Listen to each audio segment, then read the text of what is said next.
And we are live, Mr. Gracey Show 88. What's up? Yo, audience out there, if you are watching, hit that little share button right to your right. Share it the fuck up, people. Share, like, comment. Come on. Yeah, baby. And if you don't share and you're watching, we know who you are. And our producer is BTK Jr., so look out. A particular set of skills. That's right. That's right. I don't want to do this to you on the show, Chad, and blow up your spot, but I did figure out what you and your shady band were up to in the 90s and what was going on in the 2000s. Yeah. 90s and 2000s? Oh, boy. Yep. Specifically 94 and 2001. Any of those dates ring a bell in your brain? Yes, those are, they're very popular dates. You're being coy. They are two tragic dates in the history of America, 9/11, 2001, and I think April 18th or 20th, 94. Yes. Tragic, yet popular. Yes. Well, here's the deal. So as those two sad tragedies hit, whose band comes on with the healing music for the time and to get America past it? That will be us somehow. Yeah. So Our talk to me, dude. Picked up. Well, we are CIA assets. Sorry, I have to break it to everybody, but we work for the CIA. They put us together in 1985 when we were 12 years old. They recruited us into the CIA. And here we are. And it was your plan the entire time to get Trump into office and fuck America up here. Exactly. Yes. Wow. That was the whole plan. And and then Ed was he's further into it now with the CIA. That's why he got rid of us. So yeah. I love it, dude. And it's so crazy that the CIA couldn't recreate the magic they did when they put the four of you together at this new. Yeah, so weird. Like they got this new iteration. It's like, they can't recreate the lightning. Funny. Some reason, they just can't seem to do it without the three of us there. Hysterical. This happened around 99, 2000 when the magic stopped. CIA couldn't make us make good music anymore. Yeah. So what happened? Did one of you become a double agent and then the fucking craziness ensued and then separate ways? I think the CIA looked more into Ed, and I think the Chinese also are using them. So yeah, they didn't realize that's what it was, dude. It was China stole Ed from the U.S. and CIA. They were like, dude, we got this, bro. Look, this is China. This is what we do. We take America's good shit, we knock it off. That's right. And then it sounds just as good. But they couldn't do it with your music, dude. Couldn't do it. Well, also, I think since the Dems are now like basically MS-13 fucking advocates, I think I think Ed got recruited by the MS-13 too. Dude, I did not realize how, because you keep telling me about the dude from Venezuela and like how serious it was, like leader MS-13, and like I'm hearing you, but I'm also kind of saying like, was it after the fact? Even though you told me it wasn't, this is so blatant that they're just like, because again, I keep having these feelings like they can't be that evil. They cannot be lying to us this bad. Oh, I know. Just lie straight up from the get, and they knew it. And they're making this guy a martyr. And he's a complete piece. He's a complete shitbag, and he's an illegal alien. He's a resident of friggin' El Salvador. He beat his wife. He's an MS-13 member. Yeah, he's human trafficked. I mean, all this shit, and he's been through.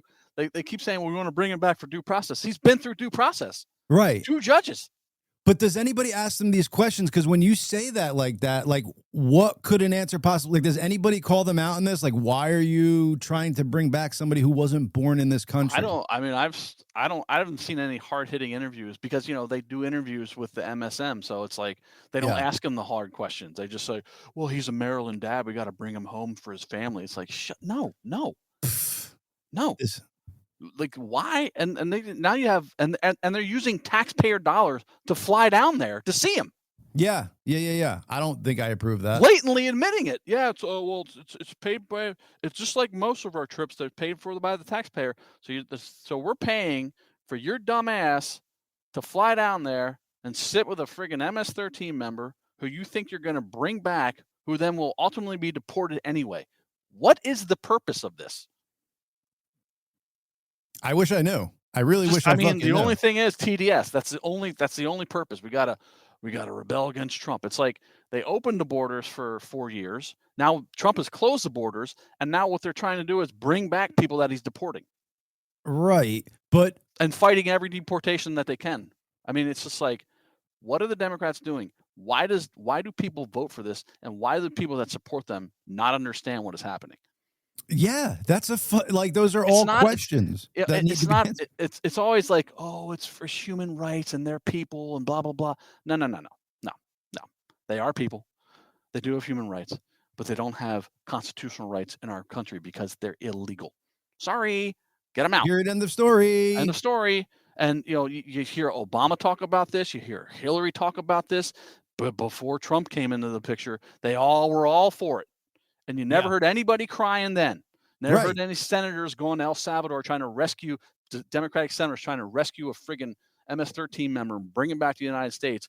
When Obama did it, when Hillary was talking about it, when Clinton did it, I mean, Bill Clinton, what is the purpose of this other than just to go against Trump? Do you think the Obamas are still together? I don't know. Yeah, it's just fucking nuts, man. And there's no end in sight, which is the crazy part. And the real crazy part is it doesn't seem like they have a way to win an election, and there's still no end in sight. So it's like either they're making a one-party system for us, or they're double and tripling down on stupid. It's just wild. And now they're elevating AOC into the top spot. Yeah, let's run her. Woo! It's like they keep picking the most ridiculous women to run for president. Right. And then they blame everybody and say it's misogyny and or you're racist or whatever whatever pejorative they want to throw at you, but it's just you're picking really shitty candidates every time. Like you could have had Tulsi Gabbard if you fucking played your card right. Exactly. A centrist Democrat. You could have had one of those, but instead you're going far left. You keep going further left, and you don't ever course correct. But the thing is, like, I understand if you do that, if it's like the popular thing to do. So like as a politician, then of course, go with that fucking thinking. But when it's the least popular thing and it just shows you want to line your own pockets and just have your interests looked after. It's only popular with the most vocal, smallest percentage of the Democrat Party. Right. And that's why they do it, because that small percentage of all these woke retards is very vocal on social media, on the news. The news likes to put them on the news. It's like, oh my God, look at this. They're saving they're firebombing freaking Tesla dealerships. They're saving America, okay, from the evil oligarchy, and fucking what's his name is on the oligarchy tour. Bernie Sanders is like, oh yeah, we're fighting the oligarchy. There's like a whole montage of him saying this for like 30 years. We're fighting the oligarchy. Shut up while he's flying on his private jet, owning his 3 houses. He's fighting the oligarchy and he's fighting the rich of 1%, which he is part of. It is ridiculous beyond compare. The candidates that these people pick are just dumb at this point. Yeah. Not dumb people. They're smart people because they know how to manipulate the system, but it's just a dumb choice.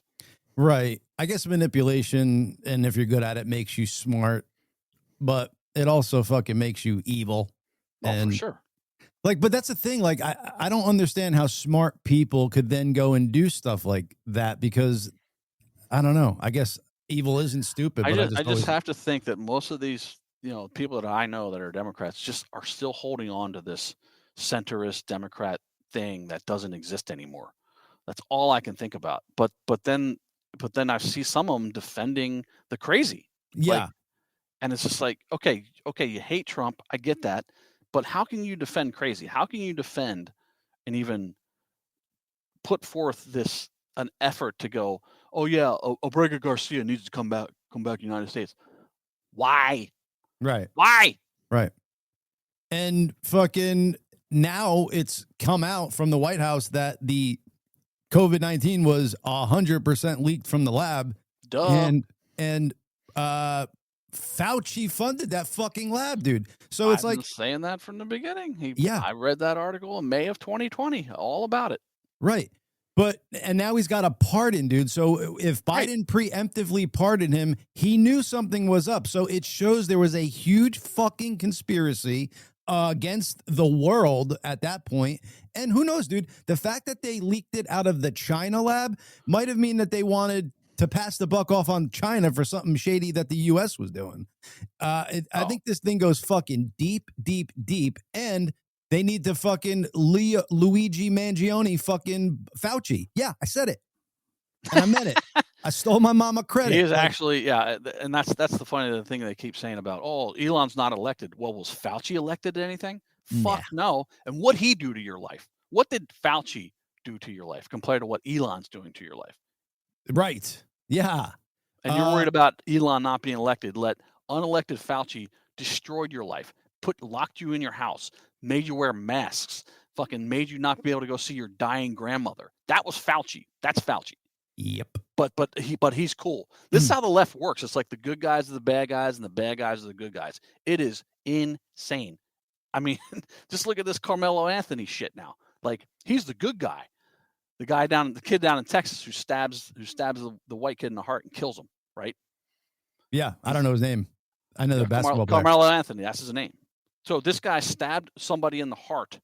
They're calling it self-defense. They're making up all this bullshit for him. And again, what they do is they put on a pedestal the shitty bad person is the good guy.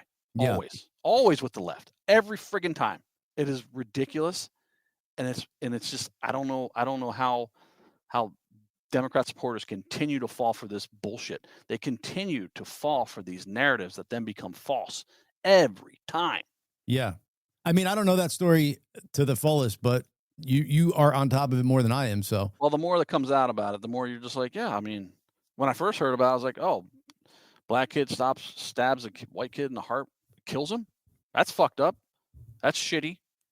And then now it's coming out. Oh, he was self-defense, and he. Well, that's what I'm saying. If it was what? It's self-defense. Self-defense. Yeah.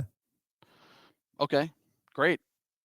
Okay, I don't think it's self-defense. Well, that's what I'm saying, though. If it was, though, you're saying things are coming out now. If it's self-defense, no, they're claiming it was self-defense. They're trying to say it was self-defense. Gotcha. Oh, I mean, if it was, then justified. But if not, like I think I said it last week, like I don't know the story. Justified at a high school track meet in a whole crowd, and one person touches your backpack and you stab him in the fucking heart. That's self-defense. Listen, I'm going to tell you the reverse situation because, again, I don't know this, so I'm playing fucking, making up stories here. If I was one white dude and I was surrounded by fucking 5 black dudes and I was getting bullied and, getting pushed by one person, yeah, I might fucking, and I had a knife, I might fucking pull one out and be like, yo, motherfucker. Yeah, it could happen. If you're being picked on by 4 or 5 people and you got a weapon, yeah. I mean, who's the original aggressor? That's the problem. And if it was 5 white dudes on a black guy, again, I don't know the story, just playing devil's advocate, throwing out other scenarios that could make it justifiable. But I don't know. Okay. Yeah. Well, you could be right. I don't know. But what I do know is that if you want AIDS, there's a good product for it and it will help you lose weight. Have you ever heard of this, Chad? AZT? Close.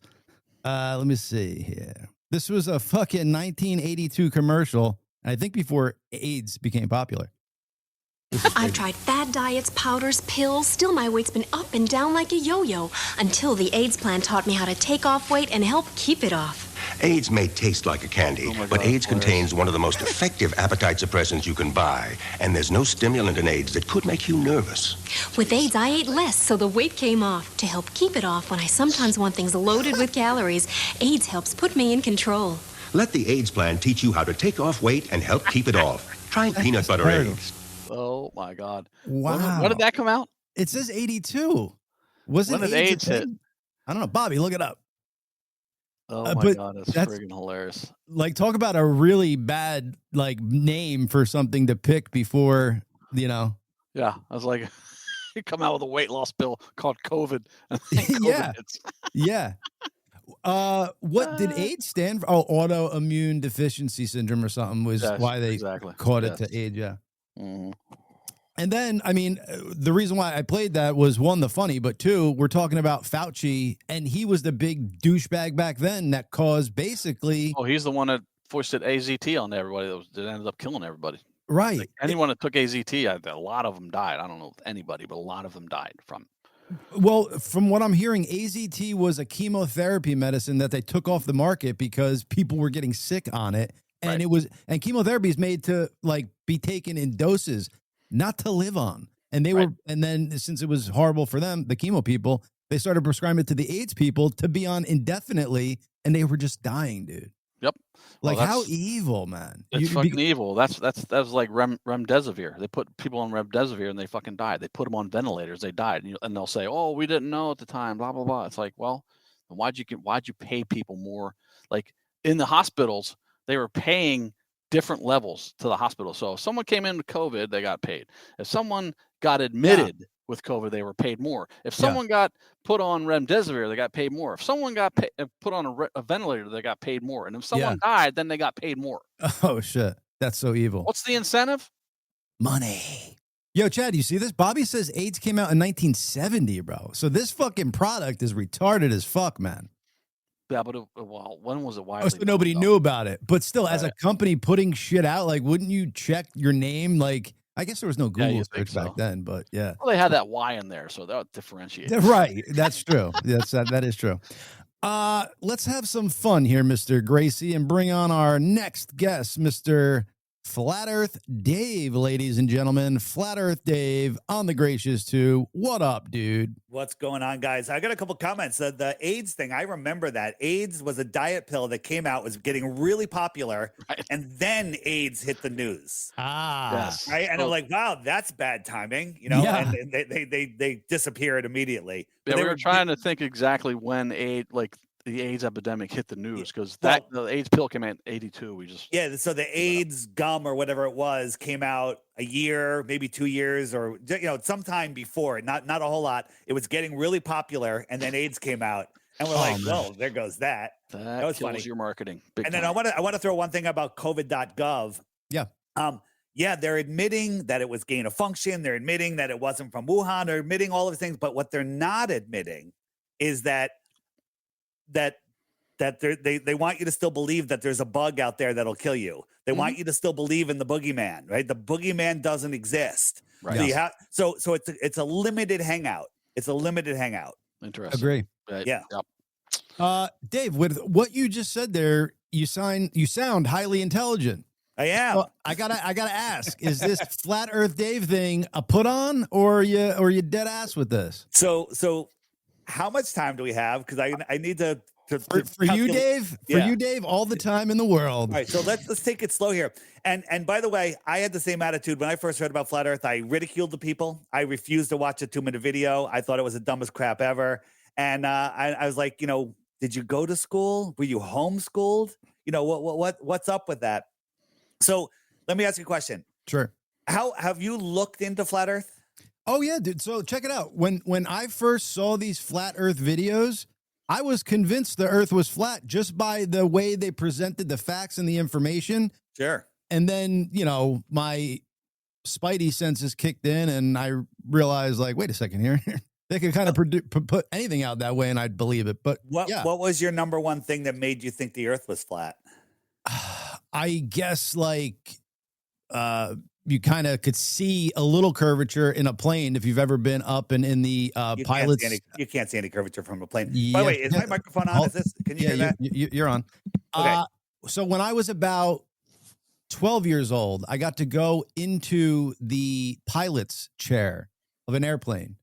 And you at 35,000 feet can 100%. It's very, very over a time, but you could absolutely see. It's not like a rainbow, but you could absolutely see a curvature. And that was just, seeing. But as far as like the round and how, just like stars, the other planets, the moon, the sun, everything else in our solar system. So you've done no research into Flat Earth. Yeah. You have to understand what you're seeing, and they get you with this curvature. that you think you see curvature. Even if we lived on a ball, you wouldn't see curvature. You would see a circle. Like if you put your head in the middle of a hula hoop, right? That edge of the hula hoop is your horizon, and it's curved. Yeah. And your brain is telling you that is Earth curve. That's just vision curve. You see the same distance in all directions, right? Perspective brings the horizon together. That's where the sky appears to meet the land.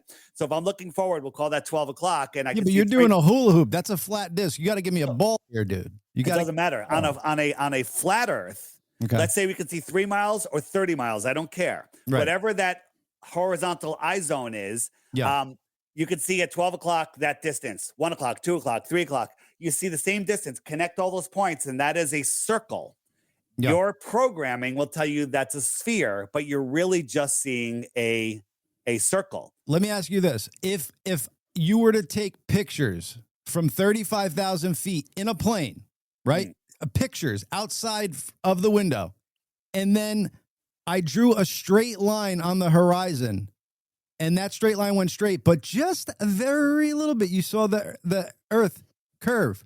What would that mean? Because there are those pictures that are very prevalent that you can see. That's one. Pilots, if you've ever spoken to pilots, they account for the curvature. 2, snipers account for the curvature. Maybe there's wind, maybe there's other okay, stuff. We're going to take these one by one. Let's go through them all. But everything you said is absolutely wrong. I talked to American Airlines pilots, Delta pilots, Qantas pilots, and many of them know. Many. Get the pilot on. We got somebody, sir. No, I'm just kidding. Yeah. So here's what I was just discussing. So this is your view, how you see the world, right? So if you're standing here, you see the same distance in all directions. Yeah. Right. And then if I drew a straight line across there, it's going to show curvature, right? Because we don't see in straight. We see forward in straight lines, but we don't see across in straight lines. So if I drew a straight line here, or I compress this picture, you're going to see a curvature, and that's what the trolls like to show you. And in reality, look, so this line shows curvature, but this is just a flat Earth. This is a flat Earth view. This is the limit of your vision. So there's your curve. So take that one off of your list of reasons that that the Earth is curved. All right. So you can take that one off. What else were you talking about? Snipers. So the longest sniper shot was done a year or 2 ago, and it was 4 miles. And we talked to the guy, and he said he calculated air temperature, humidity, wind, drop, but never took in Coriolis. So the whole Coriolis thing is ridiculous. And if you're shooting, I have ex-brother-in-law. Nobody calculates for Coriolis. It doesn't make any sense, because you'd have to know your exact latitude, because at the equator, how fast are you spinning? Do you think a sniper doesn't know their exact latitude and longitude lines, dude? Come on. Well, you have to know. Yeah. If you're on the equator, everything for sniping. If you're on the equator, right?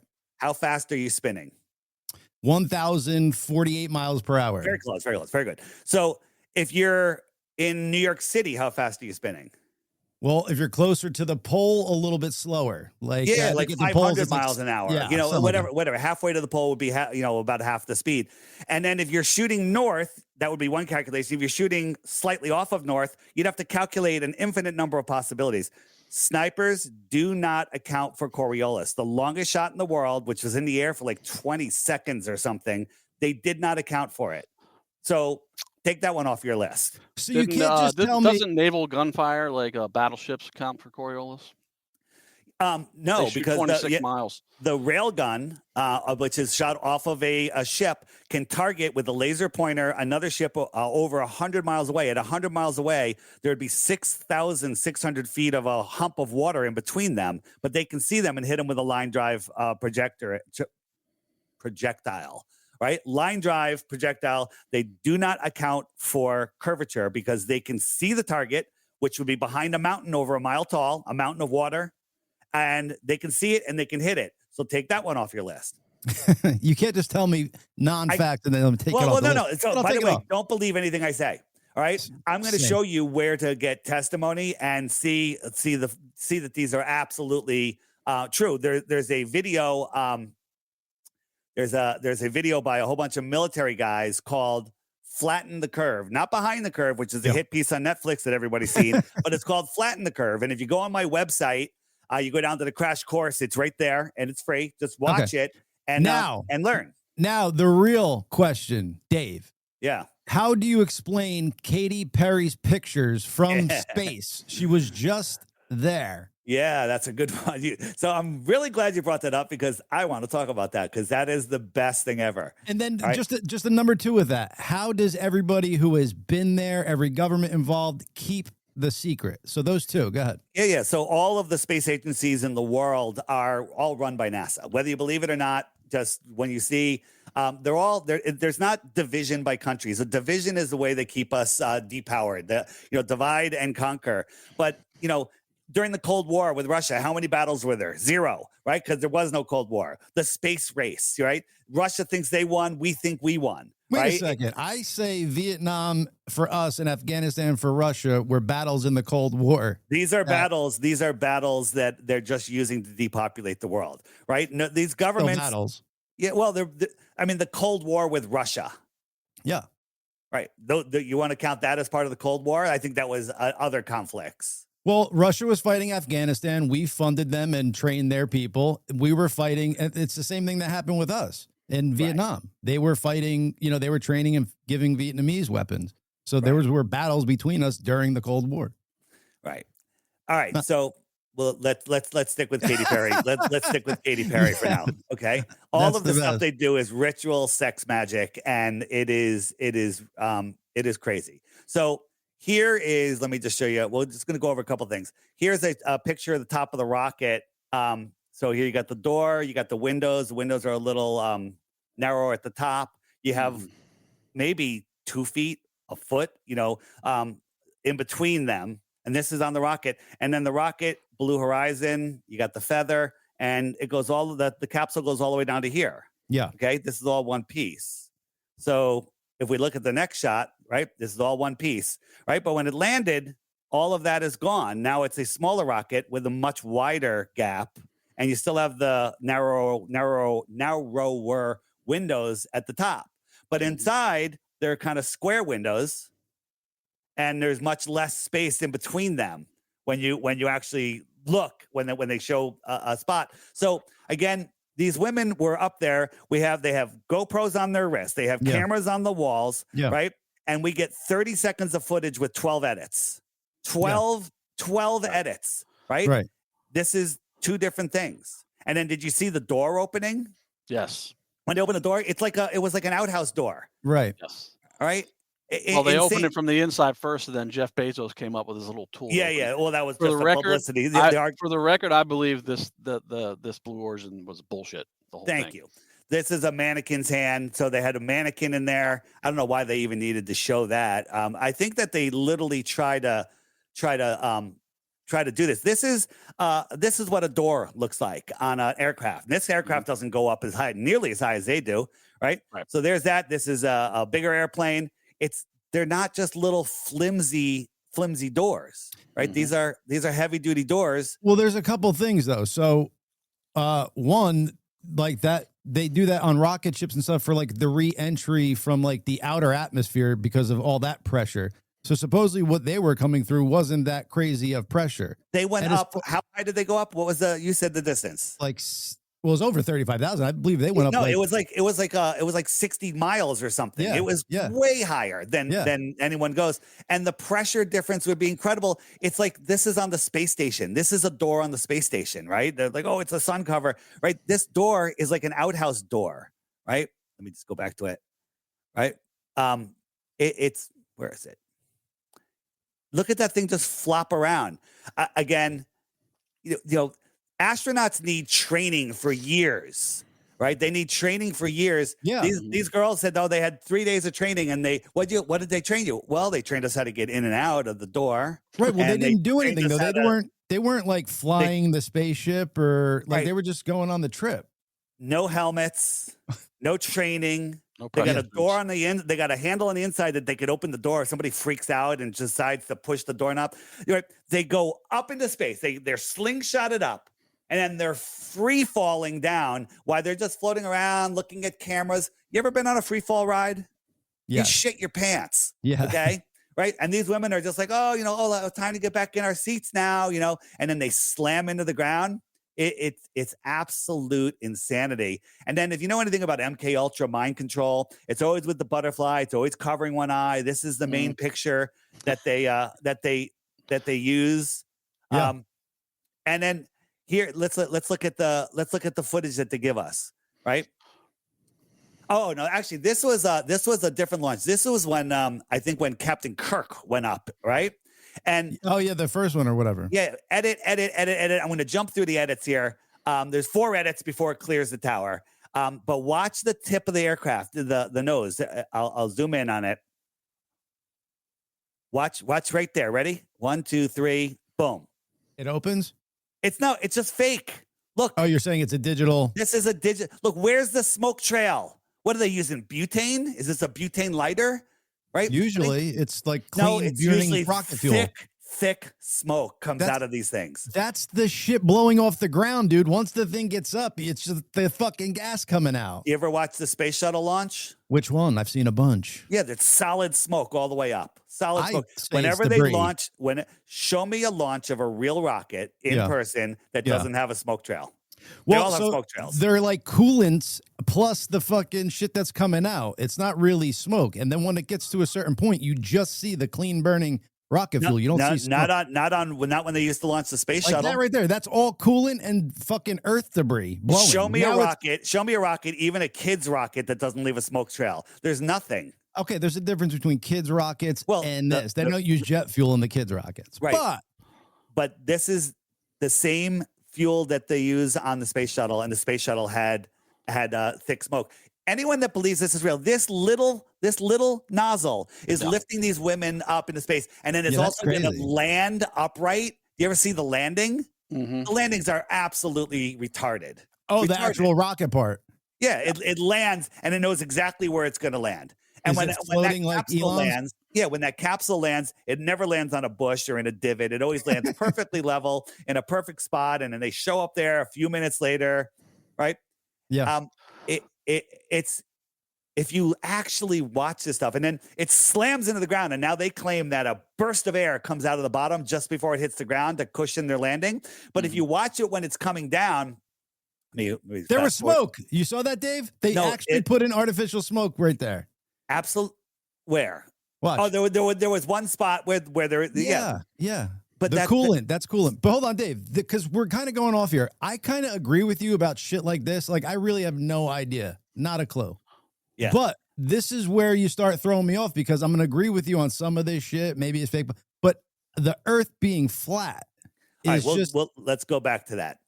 Okay. I'm going to ask you some questions about the Earth, and you actually might know how fast is we're rotating at the equator. You knew it, just over 1,000 miles an hour. How fast is our orbit? Like the orbit around the sun. I thought that was part of it. We're spinning at 1,000 miles an hour. Right. We're orbiting the sun at how fast? I would think the same. 66,600 miles an hour. You can't even fathom.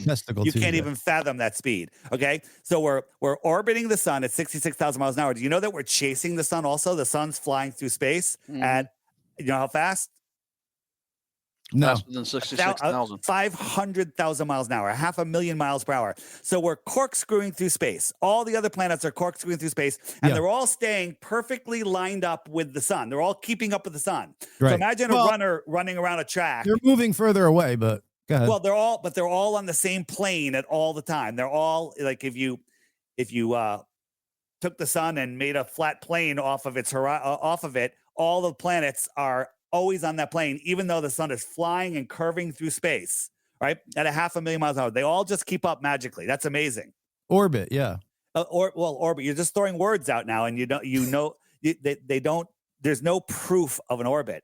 So, and then there's tilted. No proof of gravity. We'll go to gravity if you want to go to gravity, but hold on. Yeah. We're tilted at 23.4 degrees. Take that off of 90, it's 66.6. Funny how that happens.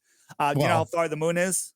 Wait, why is that funny that that happens? If 66.6, everything is 666s in the devil and God. They part of the universe. In the helio satanic model, there's all 666s. Right? And we'll just call that a coincidence. All right. I don't think it's a coincidence. I think it's real. How far is the moon? Do you know? No, well, the moon's 35,000, something like that. Very close, 237. Radius of the Earth, 3959. Circumference, 24,901. Curvature formula. You know the curvature formula? You probably do. How fast is the Earth curve in 3 miles? I don't know. 6 feet. In 10 miles, 66.6 feet. Okay? So in 10 miles, there's over 60 feet of curvature, according to the globe math. Okay. Right? So have you ever seen that curvature?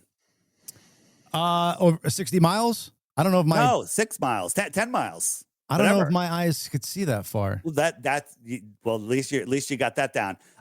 So let me show you this. This is hold on. So large bodies of water at rest need containment, right? You can agree that we can't have a large body of water unless it has sides to it, something to contain it. No, I believe we can. Show me a large body of water without containment. The ocean. It's contained. It's got a shoreline. That's not a container. I mean, it's a shoreline. It runs right up to it. It's not a container. A container holds in and has if you lowered the shoreline of a lake, the water would run away, right? If you If you took the shoreline of a lake, and you lowered it lower than the water will run out that lower part. Yeah. So I contend that the world oceans are a giant lake. And there's a shoreline around it. Antarctica is the highest land on Earth. Did you know that? I do now. Okay. So Antarctica, let me just show you. Because I'm taking what you're saying as gospel. But again, you need to verify everything I'm saying at a later time. Yeah. Because belief is the enemy of knowing. It is super easy to believe. It takes no effort whatsoever. Agreed. Right? Yeah. So you can agree with that. Mm-hmm. So I have a little chart, but can't find it right now. If you take all the average elevation, here it is. So the average elevations of all the continents in the world, this is Antarctica. Weird, right? Dave, how come is that backwards on your screen too, or just ours? It's just backwards on yours. It's forward on mine. All right.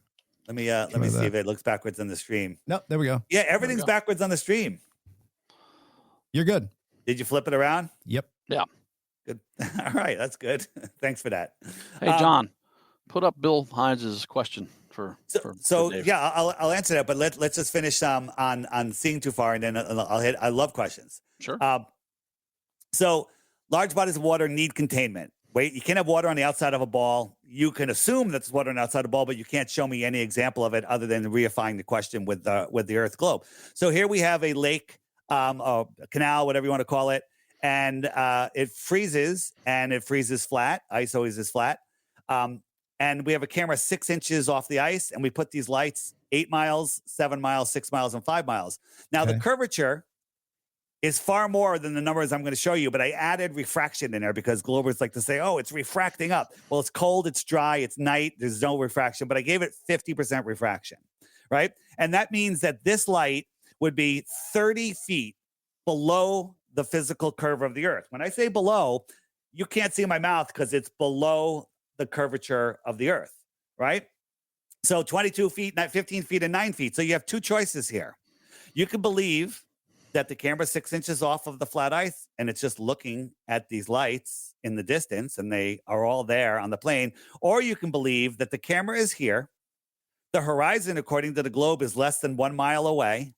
And this tangent of physical Earth curvature, these lights that are below it, behind a hill, like if you were on the other side of a hill, I couldn't see you, but they're magically refracting up the perfect amount to line up with this tangent. They're not going higher. They're not going lower. They all magically refract the perfect amount to look like they're at a tangent.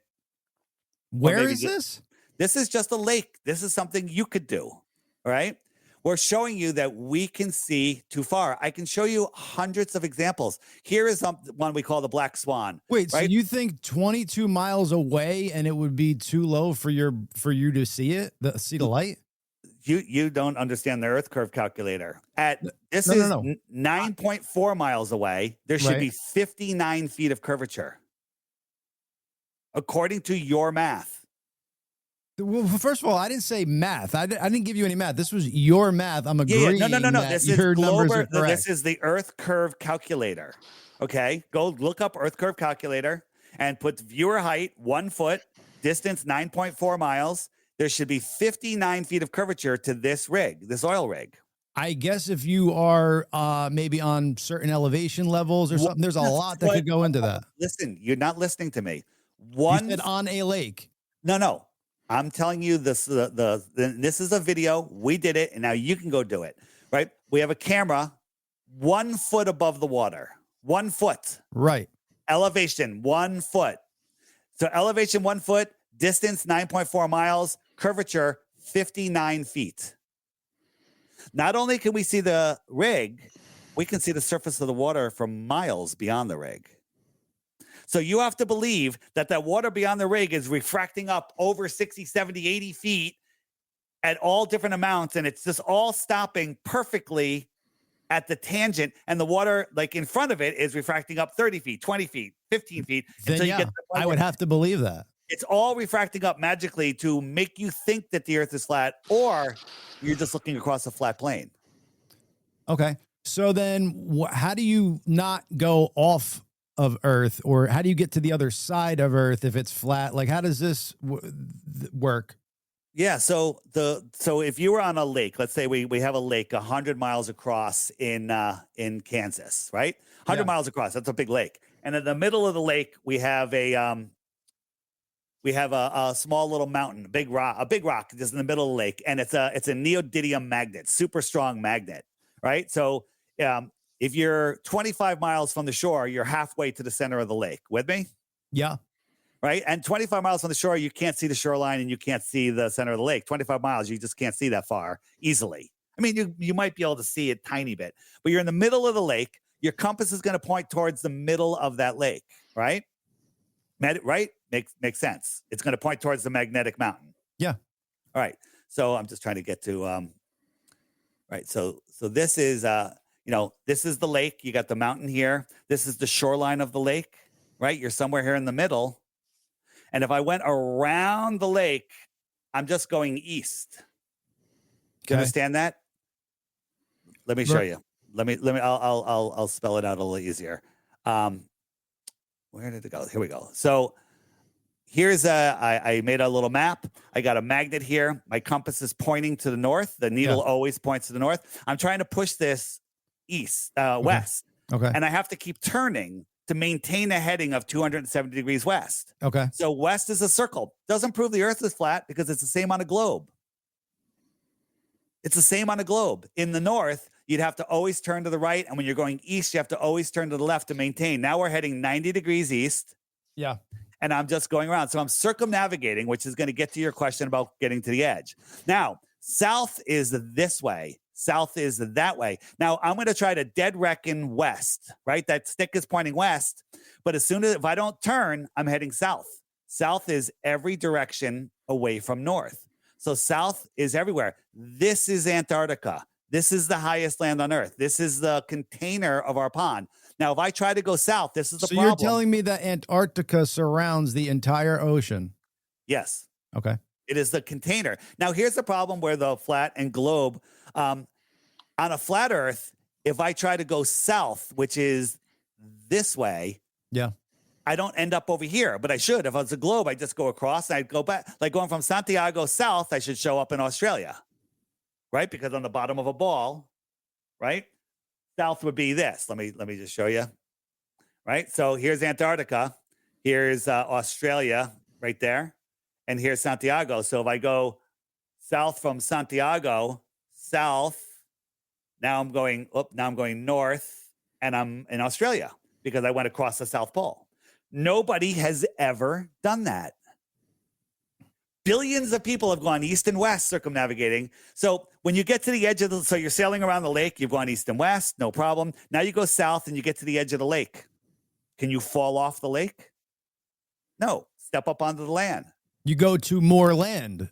Well, you go to Antarctica. I contend that Antarctica is bigger than all of the rest of the world combined. We don't know what's beyond Antarctica. So Antarctica is more prevalent than the oceans. It's more. So this pink line is 60 degrees south, and no one is allowed to free and independently explore beyond that. So what's out here in the Ready? The outer space. What's out here? Now, by the way, we don't need to speculate what's beyond this pink line to prove the Earth is flat. We can do that right here from our yards. We can measure the Earth. We can do all sorts of experiments. But what's out here? And so imagine this. I cut this map out. I cut it out all the way around there. Yeah. And I wrap it around a ball. And I say, this is where you live, and you're not allowed to explore this white area. We'll take but hold on a second. Who has said that, and to who? Because I've never heard anybody been told that. I've never heard anybody who has been in a boat flying anywhere mention any of this best kept secret that you know. Yeah. So this is called the Antarctic Treaty in the 1950s. Admiral Byrd was did an exploration in Antarctica. He went on the news show and said that there's more land beyond the South Pole. Beyond the South Pole, how's that work on a globe? That's bigger than the United States that no human has ever set foot upon. From where they left, beyond the South Pole would be in between Australia and Africa. Land bigger than the United States and no one has ever seen. That doesn't make sense on a globe. On a flat Earth, it makes sense. So right after that, Antarctic Treaty was signed. All the nations in the world, all the big nations in the world signed it.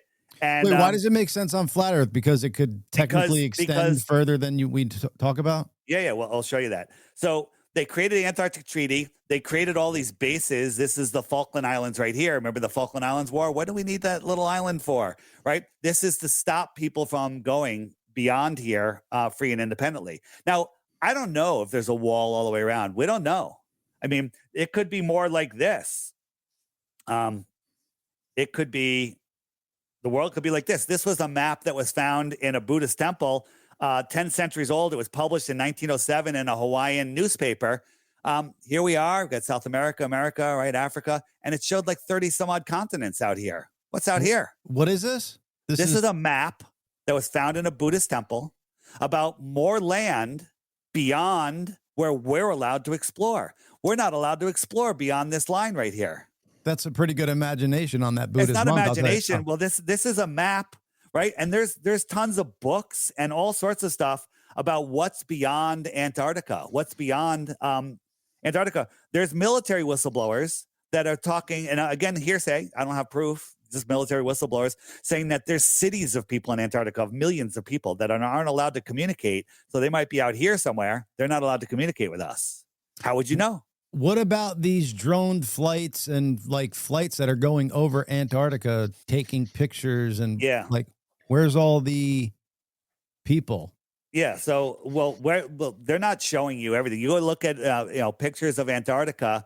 I'm talking like people, like normal people using drones to go over there. And no one's flying drones over Antarctica. There's no way to fly a Bobby, drone. Pull it up. I literally just saw drone images 2 days ago over Antarctica. You didn't see drone images. Elon Musk, all of a sudden, all of a sudden, now that that all this controversy is coming up, first time they're flying over Antarctica, and it was so bad. I mean, it's just all. I could fake that right here with my green screen. It'd be so easy. I agree. Right? People want you to believe, this is what the flat Earth. You fall off the Earth. No, this is the shoreline of Antarctica. Right? It's 200 feet high. It's the elevation, right? And you don't fall off of Antarctica. You're telling me those two pictures at the bottom are real pictures? These are real pictures. Absolutely. Can you send me those pictures? Not that thing that you have right there with those pictures. I'm going to show you a video if you want to see. So this is, why is that all? Hold on. I got two things running here. Why is that boat crashing into that ice shelf? Because it's an icebreaker. It looked like he had like plenty of knowledge that was going to be there. No, they were. That's how they ram the nose in, and then they have a crane that puts things up onto the land. So Who's doing that? These are Antarctic. These are boats that go to Antarctica. I thought no boats went there. Well, no free and independent. There's tons of military stuff going on there. There's bases all over the place in Antarctica. Those look like civilian boats. Just saying. No, that's not. It's not. They didn't look like military, or ours at least. Well, these are all the bases in Antarctica. and they go all the way around. And there's an area where there's no bases for some reason, right? You got all these bases here, but no bases, because you see how this is farther out? Yeah. This is past the point where there's any sunlight. There's no sunlight here, so there's no bases here. We have Wait, again, how is there no sunlight? Because it's so too far away from our circling sun. Do you understand how the sun circles on a flat Earth? No, because the Earth is round. So please tell me. Well, I'll show you. Thank you. So I'm just trying to show you here. This is a video. This is this is just video of the ice wall with pictures. So here's the boat, right? And there's a lower spot where they're putting stuff in, but this is just video of the shoreline of Antarctica from an airplane and some pictures. So again, you can Google this. There's millions of pictures, and don't, Google stuff, verify, make sure you're not. Yeah. That one right there that you're showing, 100% a picture. Yeah. The boat crashing into it. I don't know. I don't believe that. No, that's not. There's actually video of the boat doing that and loading stuff on for I'll expedition. show you video of Jesus blowing the devil. That looks real. Again, just to say. You have to go. You have to look and verify. I mean, no one's even questioned. No, even Globe trolls have even questioned that that's real. It's real. It's a real photo. Go research it. You'll find it. So again, Antarctica, according to the Globers, I can't prove that Antarctica is the highest land on Earth, but according to mainstream, Antarctica is over twice the height of the second average continent. And then here is Antarctica from space. Which cartoon do you want to look at? Right? They're all cartoons. Just Google Antarctica from space and look at it. When you say cartoons, are you saying that because they are stitched together because the picture is so big that you have to do that? They're paintings. Okay. They're paintings. There's no photos of Antarctica from space. Now, there are some high altitude photographs of the shoreline, and it is stitched together like Google Earth does. Google Earth didn't have curvature until 2008. Google Earth was flat, but they added curvature. I think it was 2008. Thought that was kind of interesting. Yeah, that is interesting. Yeah. I want to show you a couple other things. Google Earth wasn't round. What do you mean by that? It showed everything flat. Like you can zoom out and everything was flat. It didn't have curvature. It didn't have the ball. I remember the original ball was you saw a globe.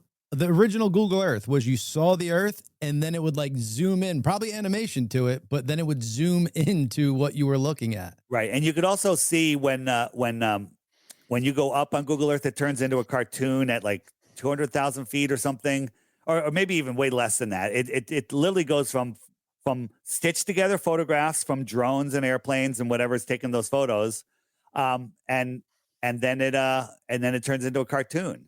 So like, wait, why can we take pictures of Pluto, but we can't take pictures of Earth from any height? And you can do this on your Google Earth browser. You can circle any continent and get the square miles of the continent, no problem. Right? Makes sense. Beautiful. Sure. Right? And then you could do it around Antarctica and watch what happens. When you do it, it inverts. It inverts. What do you mean by that? Look at that. It's not giving me it literally inverts and makes this like cone, this weird thing. Yeah, but what I'm just trying to circle. I'm just trying. Right. Because, now think about it. Because if you take it and you peel it out, remember I showed you how it came together. It can't measure this because this doesn't exist, right?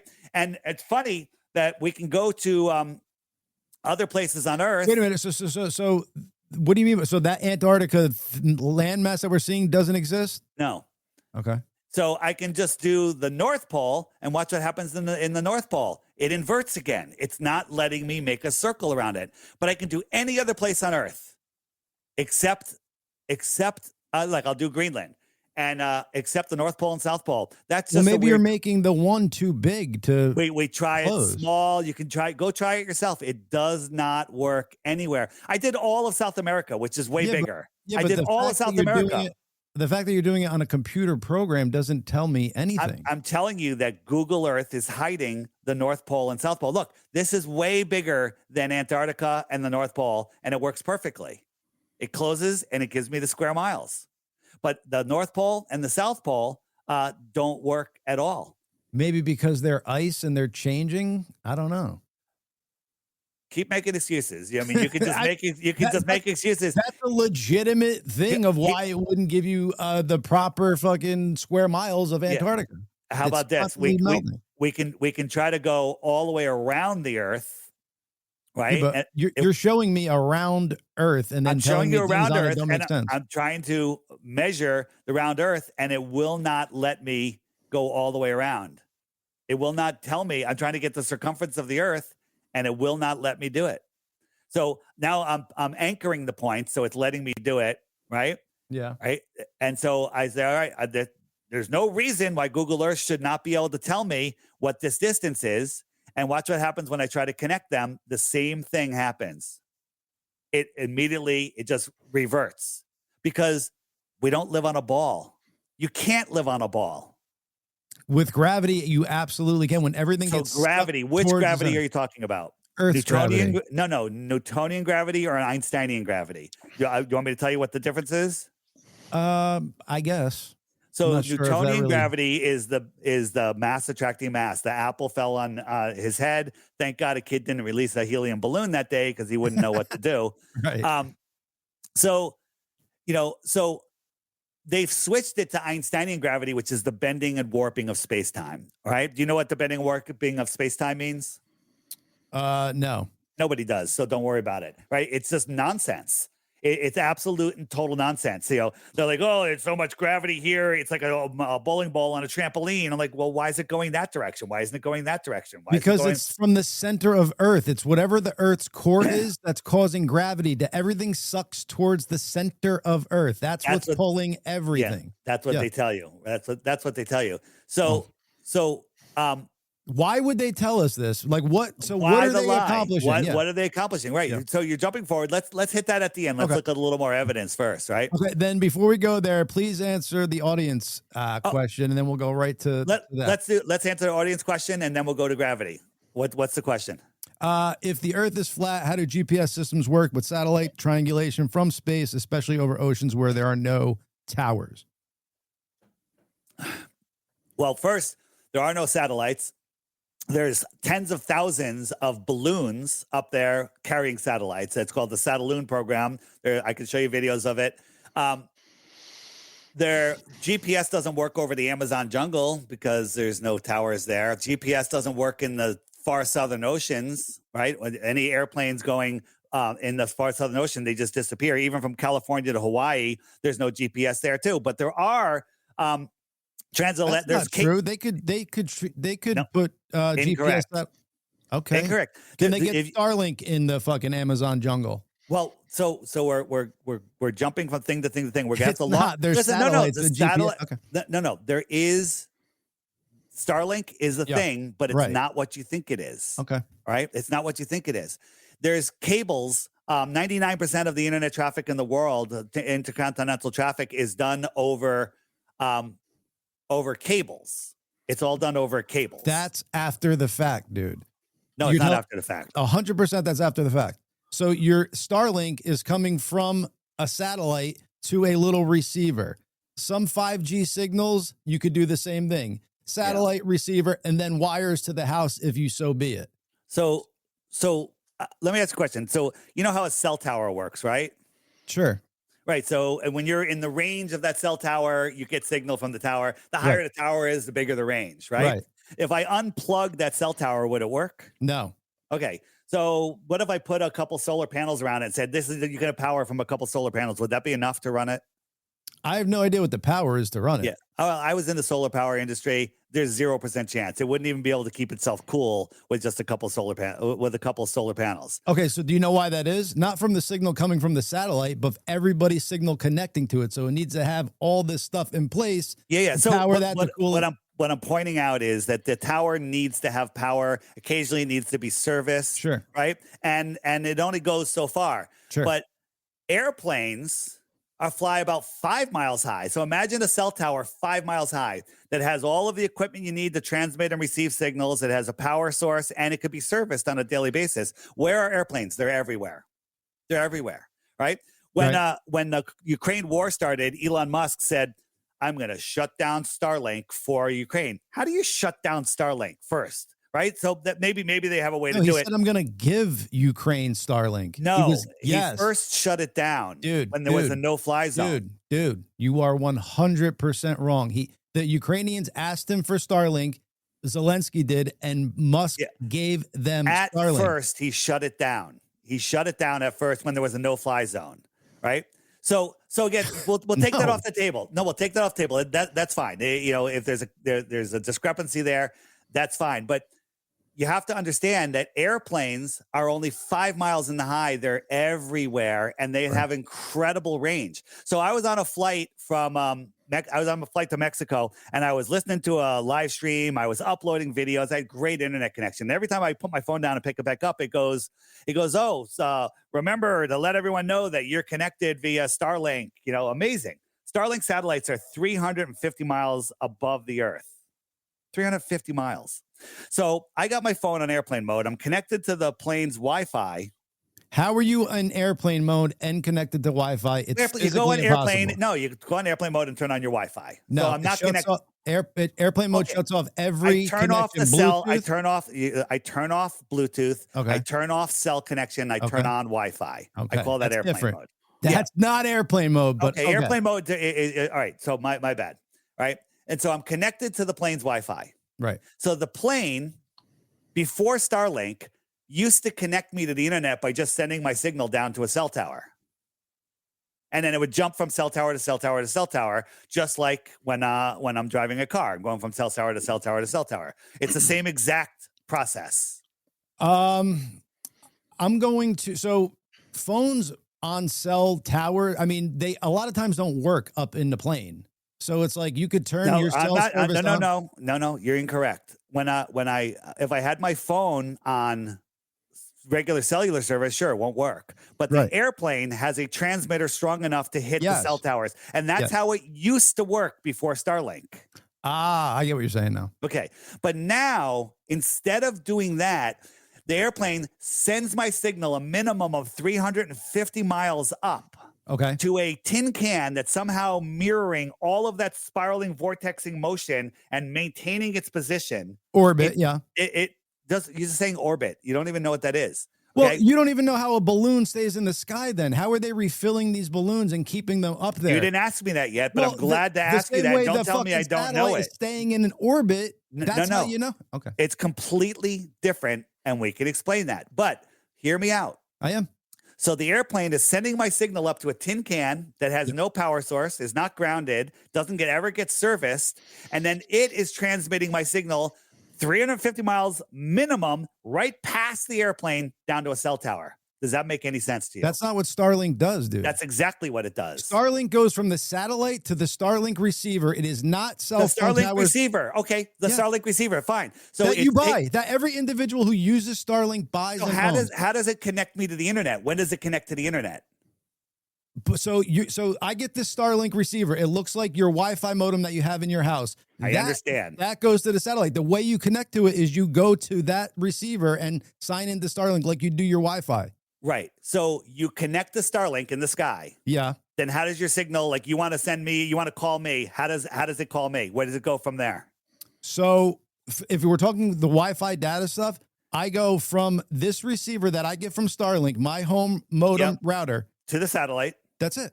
And then so how do I connect to the satellite? How do I get the signal from the satellite? I'm getting the signal from the satellite. You're getting the signal. Right. You're connecting to the satellite. How does it reach me? It's on the internet. It's sending. Wait, hold on. How does it connect to the internet? Through the satellite, through a protocol, the same way a 5G connects to the internet. Can you explain to him where he's not seeing this? Well, the Starlink has uplink, downlink sites. Yeah. I'm sitting less than a block from one right now. Yeah. So you send your signal up to Starlink. Starlink then connects to whatever receiver on Earth, and then we're on the internet. We're connected. Okay. Why did this airplane send it 350 miles up and then 350 miles down?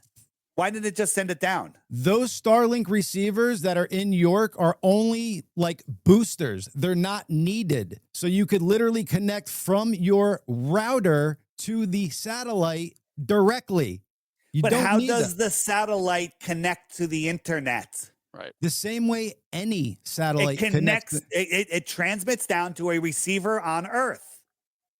You're sending to so for me to send a signal out to you? Yeah, of course. Yeah. So that's my point. But from your receiver, it's not going back to the satellite out. Just send it down to Earth instead of way out of the way. Hey, you know what? I wanna go across town to the convenience store, but I'm gonna go across the country first, and then I'm gonna come back and go to the convenience store. Makes no sense. Again, that doesn't make sense to me. So if I don't know for sure, but I would think the airplanes have that Starlink receiver in it rather than bounce back and forth. That would make absolutely no sense. Oh, okay. So now we're sending it to the satellite. The satellite sends it back to the airplane. Once it comes to you, it then goes to the internet. So from where you say go to the internet, where is the internet? All around you through you need to be connected to the network of wires on the ground, correct? We'll call the internet a network of wires. Yeah. Okay, so how does that satellite connect to the network of wires? It transmits a signal down to Earth. Down to the uplink site, yeah. Yeah. Why doesn't the airplane just go direct? Why does it need to go to outer space and then back down? Why doesn't it just connect direct? Because that's what it used to do. Right. Okay. So think about this. Go back and listen to this later. Rethink about it. Let's move forward. Have you ever seen the Starlink satellites in space go by? Like I've seen video. I've never physically seen. Oh, I've seen them. I've seen them go by, and it's pretty cool, right? And this is what it looks like. Yeah, Starlink, amazing. Yeah. Amazing. How big is a Starlink satellite? I don't know. Maybe a fucking. See this jet engine on a 747? I was going to say the size of the plane, not the engine. No, it's like a quarter or an eighth or a tenth of the size of an engine. Let's just say it's the size of an engine. Okay, they're way smaller than an engine, but it's the size of an engine. Right. So now this is a small picture, hard to see. If you're outside and looking at a 747 flying at cruising altitude 5 to 7 miles up, you can see the wings, but you really can't see the engines. Okay. Starlink satellites are 350 miles up. If that plane was 10 miles up, you couldn't even see the plane. 350 miles up. Right. So if this is 7 miles high, Starlink is tiny. Right. So hold on. There's a man right here. Starlink is like the size of 3 men. All right. Yeah. Right. So you think that we could actually see Starlink satellites at 350 miles up? You don't understand the angular resolution limits of your eyes, although you did say earlier that you can't see that far. So whatever we're seeing, I don't know what it is. They're much lower. So it's not what they're telling us. Well, so the actual satellite, maybe the part that has function is that, but it does have those solar panels that shoot out that fucking make it wide. And if it's reflecting off the sun, you might be able to see that from up there. If it's reflecting off the sun, so let's say we're down at the beach or wherever, and you guys are 50 yards apart, and I got a mirror. Starlinks are not mirrors. I got a mirror, and the sun's behind you guys, and I shine the sun right in your face. Is he going to see it also? He's standing across from me. No, you guys are standing any distance apart. I'm reflecting the sun to your face. He's not going to see that reflection. Correct. Okay. Think about this. Go back to this. Rethink it. You cannot see something smaller than a jet engine at 60 times the height of an airplane. I agree with that. Right. But we're seeing something. So now you can agree that those lights that we see are not what they're telling us. So then what are they? I don't know, but they're not what they're telling us. So you have to see the deception. No, I'm sorry. I do not. You're just in denial. You're just in denial. Not in denial. Not in denial. The fact that you're telling me that there's no satellites in orbit isn't a real thing, and that balloons are what is controlling our GPS, and they just stay up in the sky. No, balloons are not controlling our GPS. They might be assisting, but our GPS is done. It's a ground positioning system. I used to have, when I was a kid, our boat, we had Loran, and Loran was a series of towers that are all over the place, and they send out signals, and each signal has an 8-digit number, and we look on a map and it shows us where we were. Then all of a sudden they said, oh, now we have satellites, and it's the exact same system with a graphic overlay. and the same dead spots. Everything is the same. GPS is just the Loran system upgraded with imagery. And the Loran system for the lay people is? It was a tower-based system that boats use to navigate on the ocean, right? So there's a grid of towers everywhere, and they create, you can say, oh, you take this agent number and this number, and wherever it crosses, that's where you are. And it works. It was very accurate. Then they just graphically overlaid it, and it worked amazing. Okay, so then what are the balloons that you're talking about are the satellites? Well, they're launching balloons all the time with satellites. They're crashing all over the Earth. And, NASA controls all the helium in the world, or 99% of it. It's kind of weird. They launch them from ships. They launch up. Do you know that twice a day, every single day, there's 950 some odd sites that launch a weather balloon at the exact same time, twice a day, every day. And all of that data, they're all everywhere across the world, every country. It's just evenly spread across the world. And they launch these things, and then they take all that data, put it in a supercomputer, and that's how they tell you what the wind speeds are and the clouds, and that's how they do all of the weather tracking. That's how the Himawari satellite gets its images. They just literally take a cartoon ball and wrap clouds around it. I have no problem with that. That makes sense to me. Yeah. And then, and these satellites are crashing all over the place, and they immediately get picked up. Satellites fall out of orbit. Sure, they need to but they all have balloons on them. Okay. They all have balloons attached to them. And now NASA is admitting, they're like, you know what? Maybe it's cheaper to put satellites on balloons than put them in space. Are you saying that's a balloon and not a parachute? Yeah, they're all balloons. Okay. It's not even a question. I mean, that is just a little bit freaky for me There's also buoys that are connected to the internet cables that are all across the ocean that work like satellites, like towers. They're all over the place. And they're mapping it out more and more.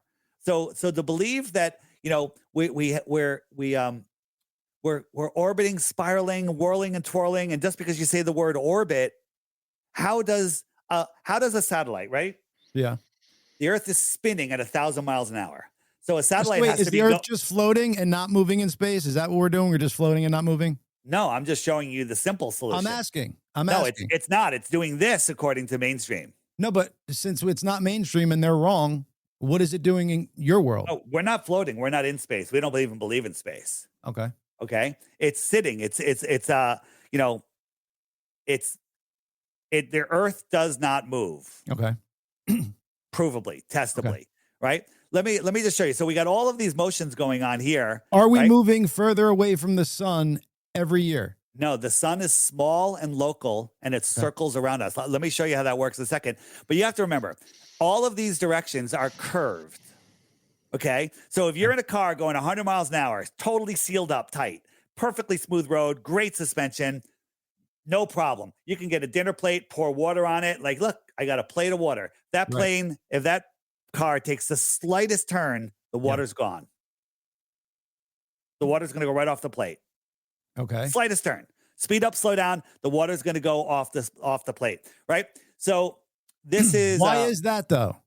Well, that's gravity or some shit. No, right? because you're moving force. Because you're moving. If you're on a tangential straight line, you could claim that you really wouldn't feel that motion so much. But if you take a turn is acceleration. Even though you're not changing speed, it's acceleration. So if you were on a monorail going straight, no windows, you could be doing 1,000 miles per hour and you wouldn't know it. Well, I think that your body would sense it, but I'll go with you. It's great suspension. You got no visual. I was asking. No, I'm just saying. No, I'm just saying. I think your body can sense that motion. But let's say it's so smooth. There's no windows, right? You wouldn't know how fast you're going if you're going at all. If it took the slightest turn, you're going to feel that as acceleration, right? Okay. So they want you to believe that all of these motions are happening. 1,000 mile an hour spin, 66,000 miles an hour orbit. This, right, Dave? Like this and like this. So it's going around the rotate, and then it's also on its and it's rocketing forward too. Don't forget about that. And the entire system's moving sideways at 2.2 million miles per hour. Right. Okay. But all of these motions are happening, but we can't sense them. This is NASA's hypersonic sled track. You can't even see it go by. Watch. It's going to go by at 8.6 times the speed of sound. Mach 8.6. Ready? Ready? Here it comes. Can't even see it, right? It's unbelievable. Go look it up. The hypersonic sled track. The sound is shocking. Like standing next to that track, it would like literally make you pass out. Right now, can you fathom twice that speed? You can't. Right? It's just unbelievable. But when we go out into nature, we see stuff like this. Yeah, we see stuff like this. Yeah. What does nonsense tell you? We're whirling, twirling, and swirling in 4 different directions at once at speeds that we can't comprehend. But when we go out in nature, we see stuff like this. It's almost like what you just described. You're like in a protected thing with no windows, and it's not. So what like about our that atmosphere. plate of water? That plate of water in a protected thing. The car takes the slightest turn, the water goes off the plate. Don't believe me? Go try it. Try it at 5 miles an hour. Okay. The water goes off the plate. But now have everything sucking the water towards the center of that plate, and you wouldn't. Why isn't the water being sucked towards the center of the plate? Gravity, dog. That's what I'm using here. So gravity. All right, back to gravity, because we started on gravity. So they've thrown out Einsteinian gravity. I mean, Newtonian gravity. I got to ask. So, Chad, are you any more clear? Like, where are you on flat Earth right now? Has this changed your mind any bit here? Like, I'm wanting to get to, because we haven't gotten that far. I get it. But it's just like, I feel like, I don't know. I feel like we keep getting somewhere, and then like, I see your point of view, but like, I don't know.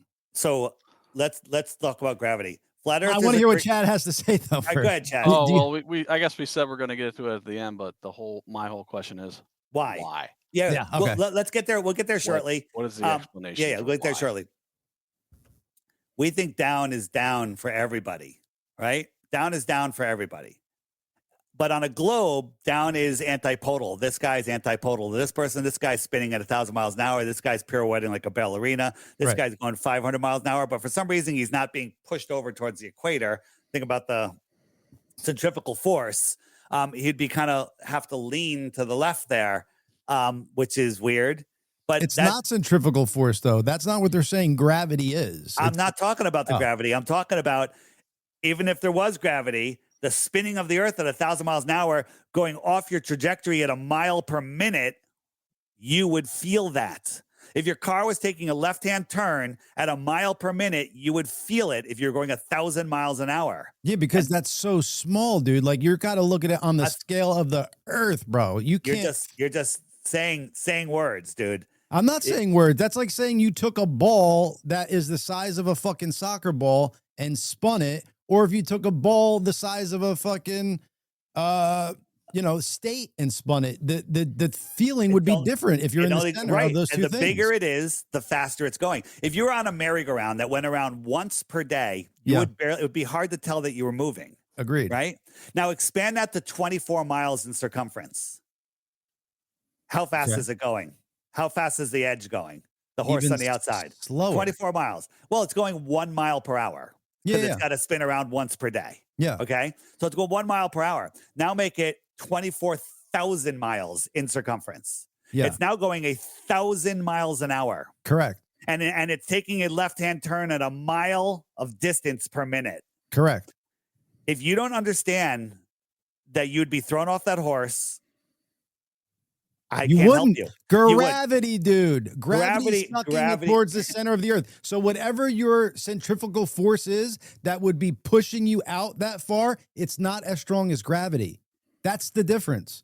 Gravity is stronger. What's pulling you towards the center of Earth is a lot more powerful than the centrifugal force of Earth. So we're going to talk about the power of gravity. You know, they say gravity is a weak force, right? Is a weak force? Sure. Yeah, they say it's very weak, right? So we live in an electrical system. The sun and the moon are the cathode and the anode. The salt water carries the current. The land is a salt bridge. That's a battery. We live in this battery system. And everything is controlled by electrostatics, right? Everything is has a electrostatic. So Walter Lewin from MIT It's electrical forces that hold our world together. Walter Lewin, one of the great professors, all right,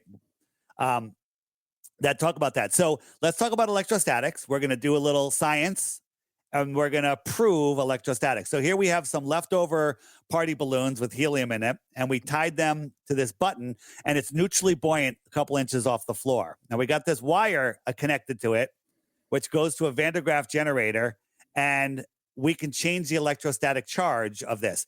The ground is neutral or negative, and everything in the sky is positive. The sky is positive. So anything above the ground has a positive charge, and then buoyancy and density sort everything else out. So positive charge, negative ground, ground's not moving, things will go towards the ground. So when we add a positive charge to this, we're not changing gravity. Yeah. We're just changing the electric charge. For some reason, it's attracted to the ground. And then when we discharge it, it goes back up. All right. So, okay, we just took an independent variable. We manipulated it. That's science. We can do the same thing with a negative charge. What is that doing, though? What is it? What does that actually do? So, we're making the button have a higher positive charge. Right. So it's like, and it went down. It like went a down. magnet positive charge, like that type of. No, not magnetism. It just has everything has a charge to it. Every element has a different charge to it. Okay. Okay. And so we added a higher charge to it, and it went down. We I guess I don't understand what the higher charge is. Like, what is the charge that you're adding? So we're adding, making the charge more positive. A more positive charge. Everything what has is the charge, I guess. My brain's not working. You gotta look up electrostatics. Everything has a charge. Gold has a higher electrostatic charge than Bosso would. Okay, it's heavier because the more positive protons in it gets attracted to the Earth because the Earth is negative and the Earth isn't moving, but the gold will move. Right. So we add a negative charge to this. It goes up, turn it off, it goes down, turn it on, keep it on. It goes up. Right. So again, we just tested the down and up. What is that? It's just a tinfoil. This is called the silent drone. MIT again created this. It's got no moving parts. All they did was change it to a very strong negatively charged device, and it floats. Okay. Now the XRT-3B triangular aircraft, they admit that it levitates and propels itself with electrostatics. How are you changing the electrostatics from positive or negative, or adding more positive or adding more negative? That's my question. Well, the Van de Graaff generator does it. I don't know exactly how it does it, but go look up Silent Drone, MIT, and they'll explain how you do it. We don't have time to get into how they change the charge, but you can change the charge as we just showed you with the balloons and the triangle. What are you trying to say with the changing of the charge? I'm getting to the point, if you allow me. Yes. Right? So I gotta walk this through like my brain works, because if I don't understand, then my audience doesn't understand. So I gotta ask you questions as you're talking. Yeah, no worries. It's all good. So we changed the electrostatic charge. Now, our mainstream science says that the electrostatic charge is 10 to the 36 power stronger than gravity, and gravity is just an unproven theory. Yeah. You need gravity for the globe. Yeah. So it's made up. 96% is wrong. They made up dark matter and dark energy to fill in the other 96%. And, when you have a theory that's 96% wrong, you throw it out. But in the heliocentrism, you just make up dark matter and dark energy because it has to work. Otherwise, we're not on a globe. So they say it's 10 to the 36 power. That's 10 with 36 zeros. Okay. They're saying it's that much more powerful than gravity. Yeah. So let's pretend gravity's real. Okay. Pretend gravity's real. Do you know how many zeros are in a trillion? Too many. There's 12. Just 12. Right? So if I was in your studio and I punch you in the shoulder and you're like, hey, what'd you do that for? All right. If I punch you 1,000 times harder, I'd probably knock you to the ground, probably break your shoulder, right? Kill me, yeah. Yeah. If I did it 100,000 times, you're dead.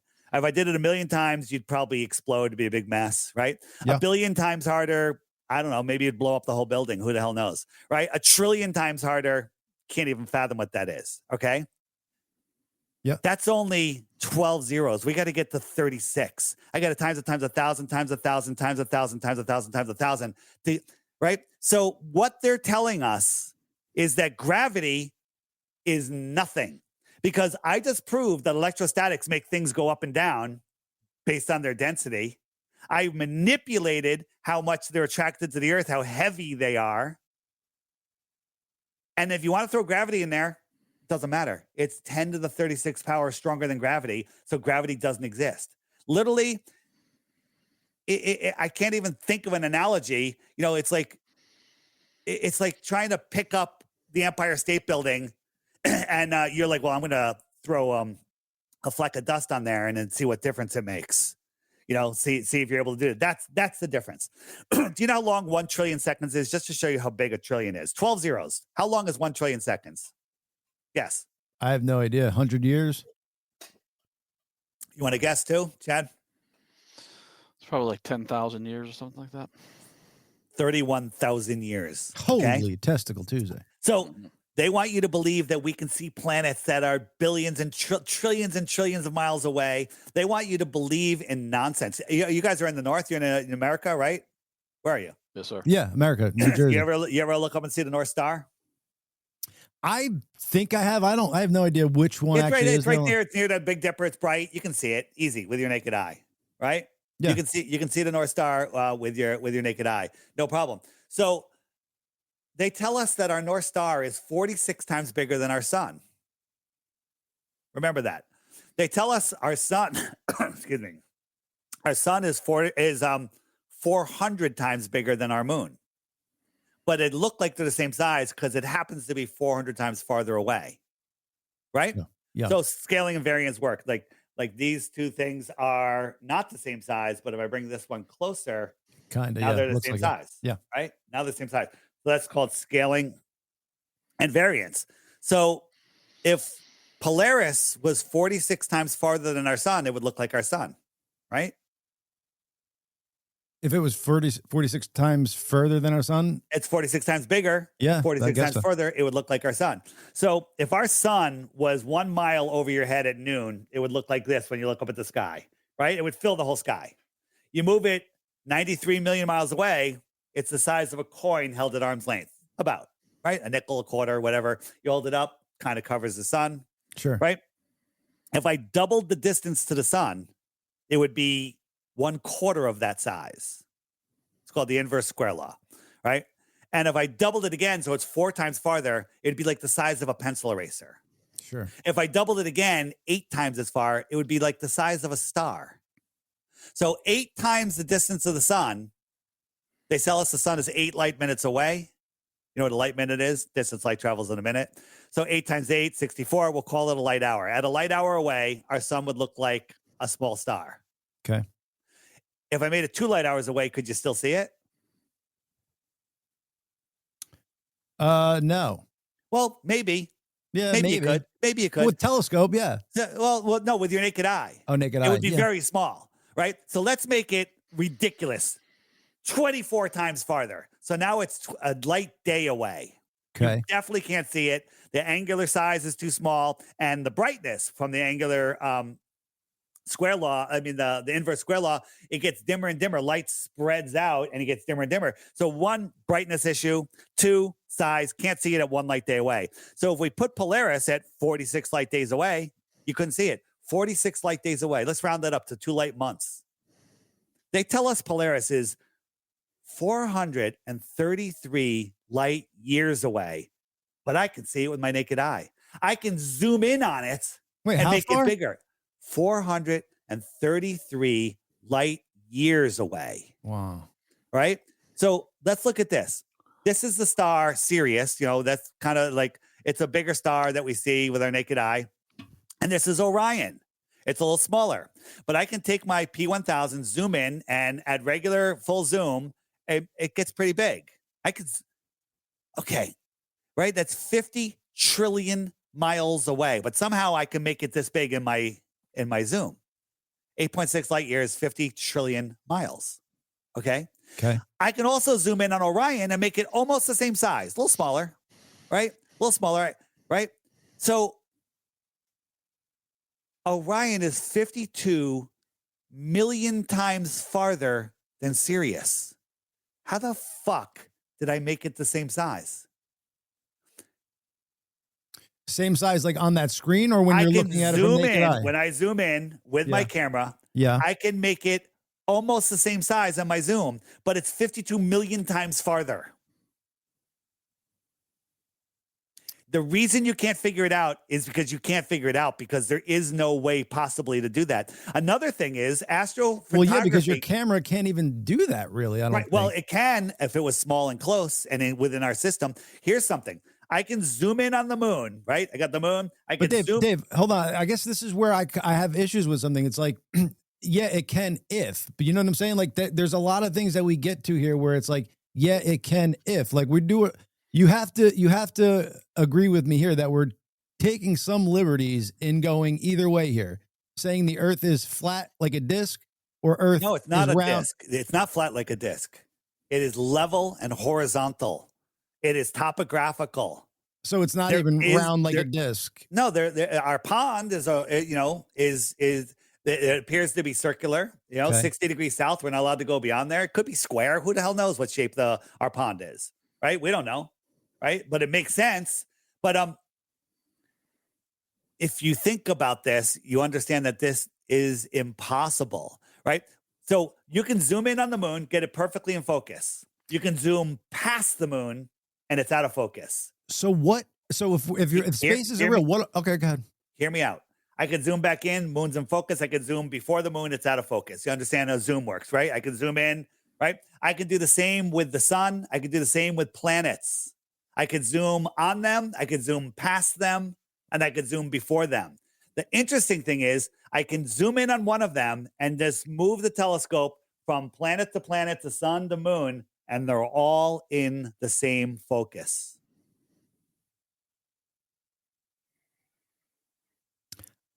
So I've only used shitty telescopes, but I've had to focus the telescope on different but you've never gone from one to the other without changing the focus. It's the same focus. No, that's what I'm saying to you. I definitely have. I've had to change the focus from looking at the moon or looking at a star. 100%. Again, these are not great telescopes. Yeah. They're ones that I've had. When you do it, try it with planets. All of them will be at the same focus. And again, we have a problem. Have you ever looked up and seen Jupiter in the sky?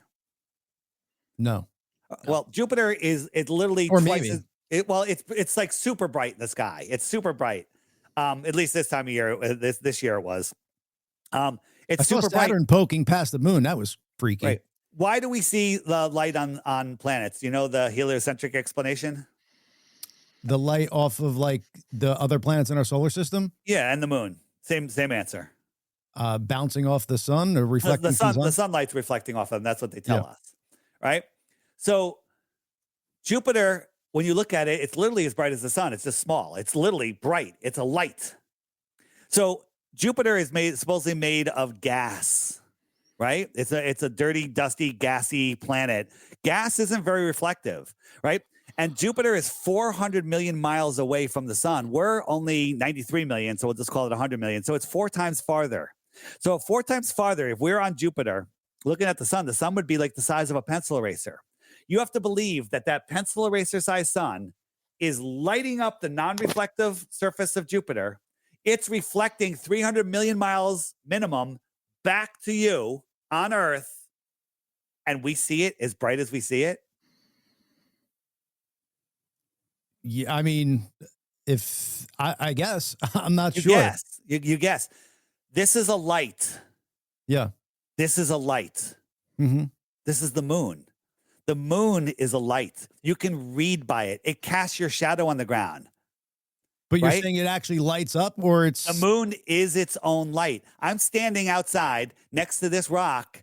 The sun is shining on it. How come it's not lighting my face up? How come it's not casting my shadow behind me? Why is there a dark side of the moon then if it's its own light? There's a dark side of the moon? Yeah.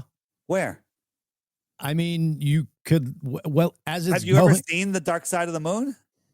I mean, from the space station, I've seen... The space station has seen the dark side of the moon? How does the space station get farther than the moon? I don't know. You can see it when it's rotating around. That part of the moon is black. No, the moon has phases. But when the moon goes to new moon, which is no light on it, supposedly. Yeah. No one has ever seen it for under, I think it's like 32 hours is the minimum. You can't see it. The space station hasn't seen it. Infrared cameras haven't seen it. It has there's not a black dot in the sky, where the moon should be. If it's not reflecting the sun or being blocked, like what is a quarter moon then? Is it like it's the phase of the moon? The moon goes through phases. The moon syncs up with women's menstrual cycles. There's 13 moon cycles a year. Women have 13 cycles a year. And if a woman is left, in nature, her period will sync up with the phases of the moon. Does the sun have phases too and shut off halfway? And they say that the sun regulates men's cycles. Right. The sun is for men and the women are for the moon. I don't know. That's a whole nother topic to get into. That's deep. Yeah, it is deep. And, my personal opinion is the moon has to do with the delivery and removal of souls on this soul system that we're in. If the light from the sun is like nuclear fission or whatever the fuck's going on there, what is making that light on the moon? Like what's producing that light? That's a great question. So if we go here, I do love Chad, how he's literally got answers for everything. Well, I don't have answers for everything. I know that I don't know. I'm not sure on this one. I don't know, right? But here's how the sun goes. So this line right here is the Tropic of Cancer, and this line out here is the Tropic of Capricorn. The sun takes 6 months to go out to the Tropic of Capricorn on December 21st, and then it makes its way back in. The equator's half of this thin red line right here. It makes its way into June 21st here. So when it's closer, it's higher in the sky. Like if you're outside standing under a street light, that's your summer sun. But the street light down the road, that's your winter sun. It's at the same height, but it's just farther away. Okay. Now remember, the sun out here has to do a bigger circle. So it's actually going faster. And the sun in here, once around, it's making a smaller loop. So it has to go slower. And all of this, we can show evidence that it does speed up and slow down. But here's the moon right here.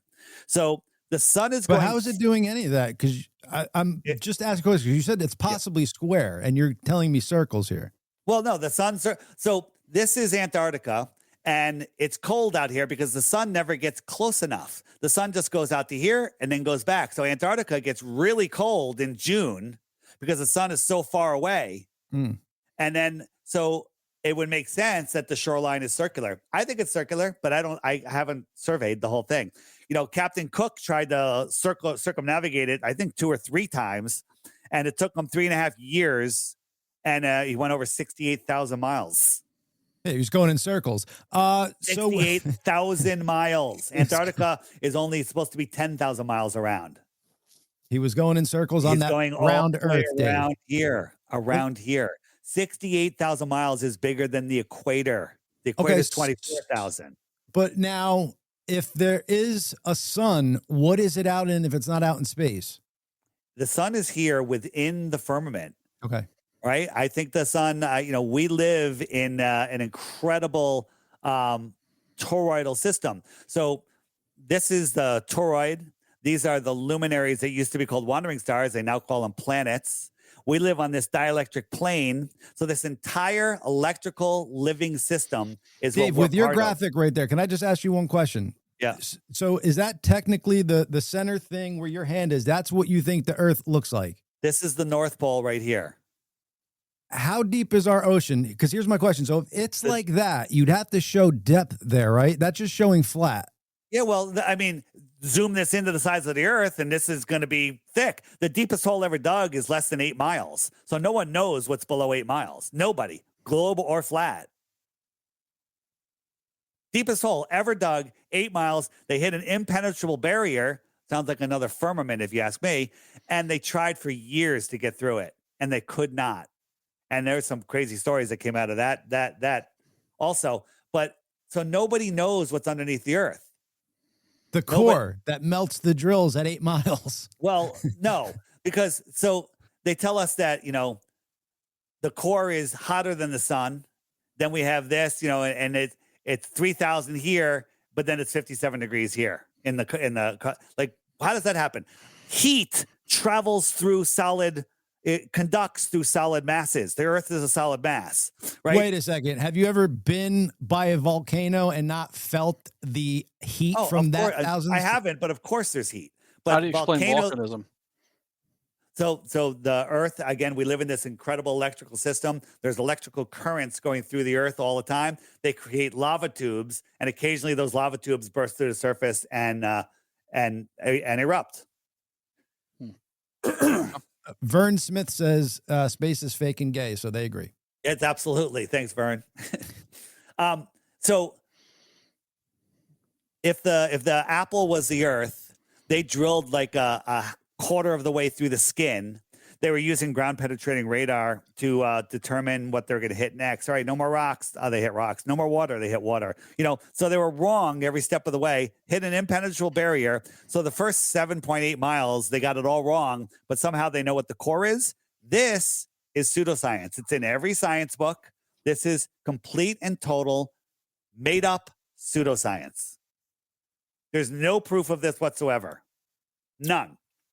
Okay, so how then so world leaders know this then? Like you would say... Well, not all of them, but most of them. Like Obama mentioned the Flat Earth Society about 8 times in speeches because he wants you to go to the Flat Earth Society. Well, I guess my question, does Xi Jinping know, does Putin know, and does President Trump know? Those 3. Great question. I don't know. President Trump's pushing Space Force with Elon Musk. Some people say that he's here going to expose them, but I don't know what he knows. I would think that he knows. He's all it seems like he's part of the plan. Now, if it's been well, here's my question. So if they've been lying to us this long, I understand why Trump, Putin, everybody jumps on the bandwagon. Their governments have been lying for so long. They got to keep this charade going. What made them decide on this to begin with? And how did you get warring countries and shit to believe the same thing and put out that narrative? So have you looked into the old world at all? Meaning what by that? Because old world could be. Yeah. So this is my app, the Flat Earth Sun, Moon, and Zodiac Clock app that bypasses all of the shit that they're trying to hide from you. Right.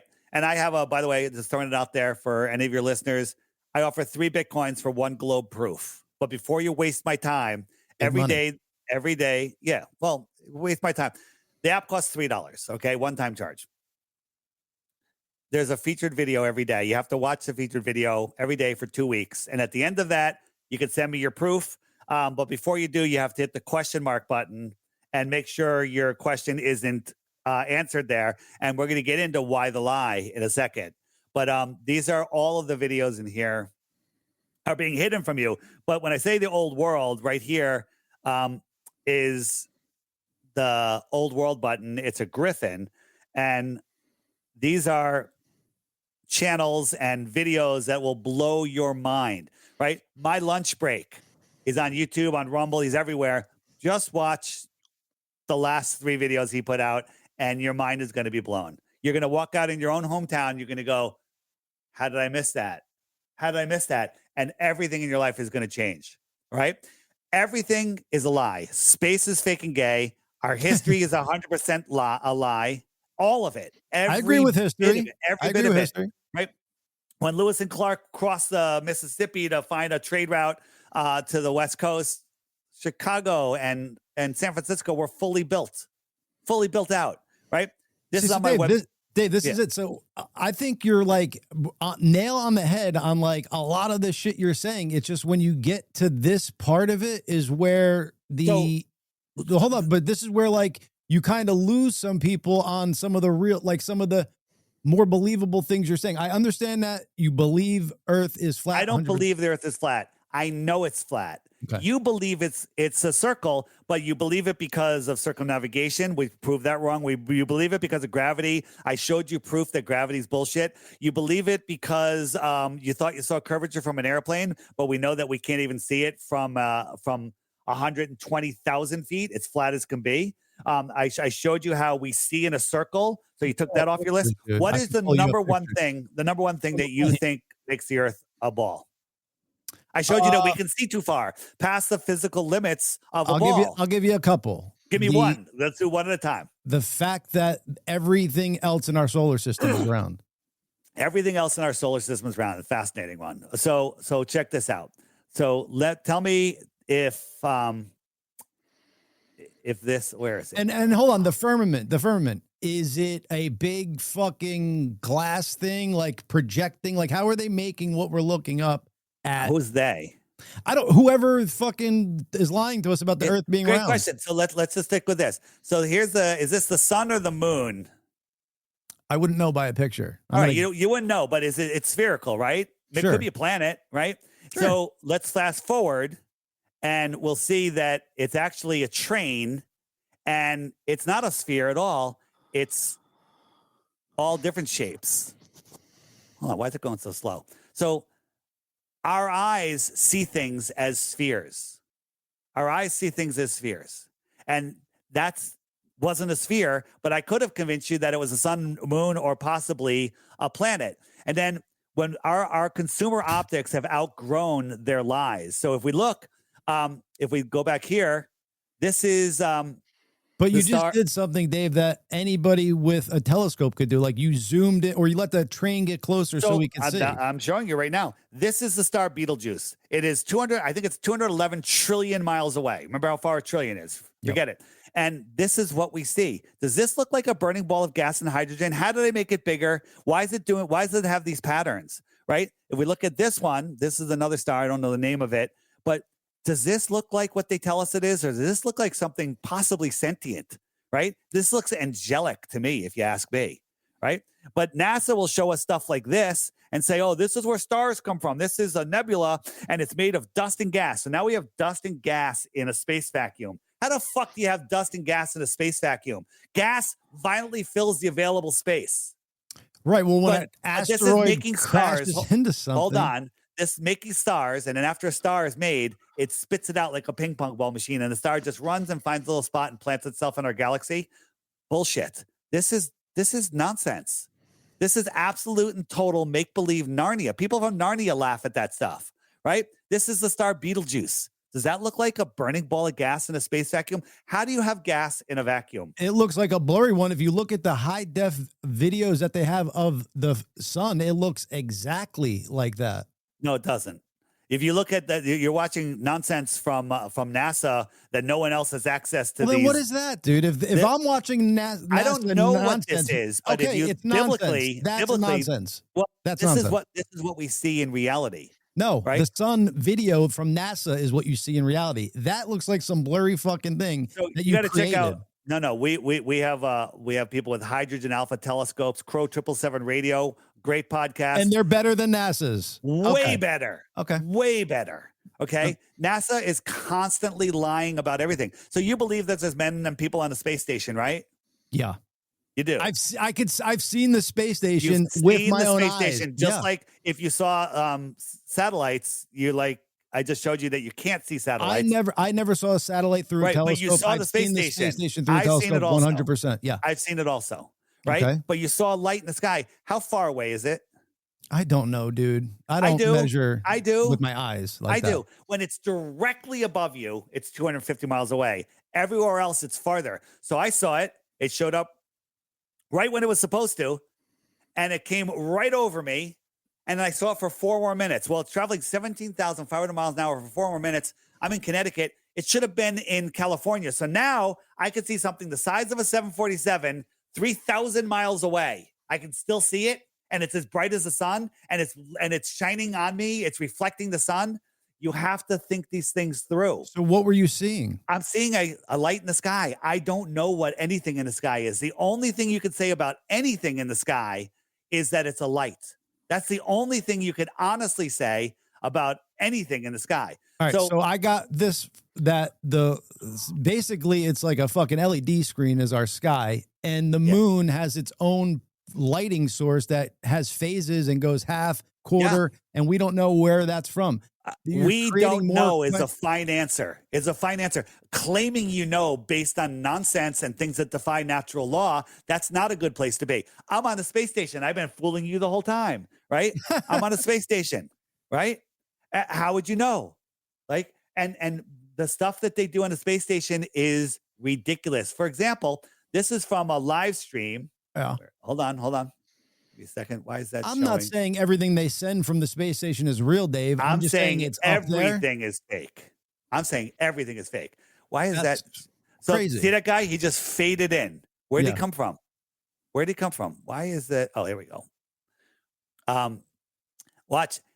Here he comes again. Yeah. He just faded in. So use your common sense. But Dave, hold on a second. What video is that? And is NASA so dumb that they fucking making us believe the Earth is round and we fucking and then they're fucking up that? Great question. There's two possibilities. Sure. One, they're that fucking dumb. Okay. Two, revelation of the method. They always have to give us a chance to see the truth. Okay. So here it is again. This guy just pops in and pops out. This was on a live stream. Doesn't matter whether they're stupid or doing it on purpose. That was on a live stream. And then the Globers put out shit like... This is again where I have problems. This one's not real. This is fake. Yeah. This one's fake. Okay.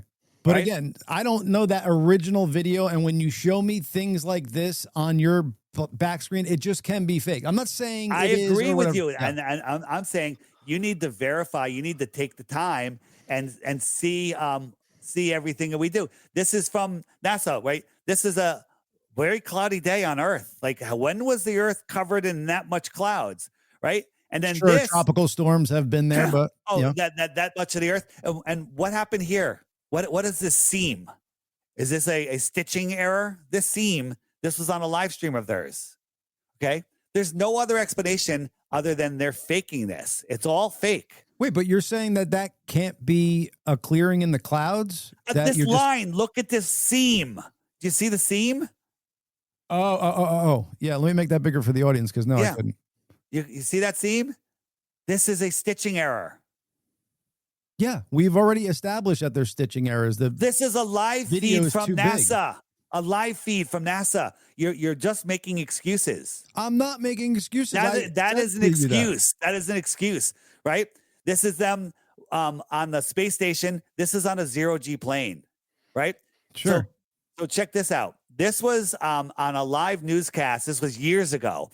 And they said, we're going to connect to the space station, right? And during that broadcast, all of a sudden, everyone slammed into the wall and they cut away. They're like, oh, something happened, right? Well, you know about the zero-G plane? You know, it takes a parabolic arc and you could float for 20, 30, 40 seconds. Yeah, but all you're doing is telling me stuff that I already have a problem with. Like, I think that a lot of these videos are fake. I think they're bullshit. I think they're doing some Hollywood trickery here. NASA's doing Hollywood trickery. Yeah. So you still believe there's people on the space station? Yes, dude, because even if I'm NASA and I'm even the fucking moon landing, probably fake videos. They probably did it in a fucking warehouse somewhere. But do I think they went to the moon? Yeah. Do I think they spruced up the footage to make it look better? They went to the moon. Yeah. You actually think they went to the moon? Yeah. And I believe the pictures from the Mars rover. I believe that too. Wow. Okay. So this guy right here, right? Let's go back. Where's the sun? The sun's over here, right? Because the shadow's going that way. See, this is the problem. You're using TikTok videos and not the original video. But go ahead. You can find the videos. That is not the original video, dude. Look at the coloring. I know, but this is from NASA. And I have tons. There's tons. There's tons and tons. You could find this on there's many sites. The thing is, I'm just showing you quick things to show you. So here's the shadow. Yeah. And he's going to hop out here, panning to the right. Panning to the right. You can see the shadows are still going a little bit. Pan to the right. We didn't go that far. And now the shadow is going that way. Right. And then he's going to go to the right a little farther. And Dave, are you going to say that they didn't have an alternate lighting source with their camera when they were doing I'm going to say that because they say that. Right. And so now the shadow's going in the opposite direction. They said they had no light on their camera. They said there's no lights on the moon, only the sunlight. That's all they had. That's what they say. That's what they say. Verify it. Don't believe me. As in, like, the moon doesn't have lights on it, but the moon doesn't have lights. Their craft had lights on it. There's pictures of it. Not. Dude, there's pictures of the light on the craft light. The craft light is lighting all of this up and causing the shadow. Where's the craft? The craft is back the other way. I'm saying possible, and I already said to you, I believe this is a fake video. As I said, you're just making up excuses. You're scrambling to protect your globular belief. Now watch here. You got 2 light reflections, and then you'll see 2 more. And so Dave, watch. I wish the Earth was flat, dude. I want this to all be a lie. Pay attention. Stop making excuses. Sure. Look, 1, 2 light reflections, and when he turns, you're going to see 3, 4. 3, for? You see those 4 lights? Yeah, could be off the spacecraft. Off the spacecraft. Yeah. It couldn't be something like that, right? Though, no, 100% it could be, and I believe it is. I do believe that. Spacecraft didn't have lights. Go look it up. The spacecraft did not have lights. There's no spotlights on the spacecraft. The lunar landing vehicle. The lunar landing did not have spotlights that were lighting up their scene. Right? Pull it up, Bobby. Yeah. Do you watch the dune buggy floating or going around? They're driving a dune buggy around. You know, there's where did those lights come from? I would add to that too. Yeah. I would make it look more. Dude, I don't know if I can help you because you're just making excuses, right? You're just literally making excuses.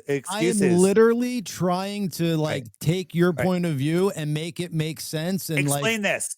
This light on Earth casts my shadow on the ground. I could read a book by it.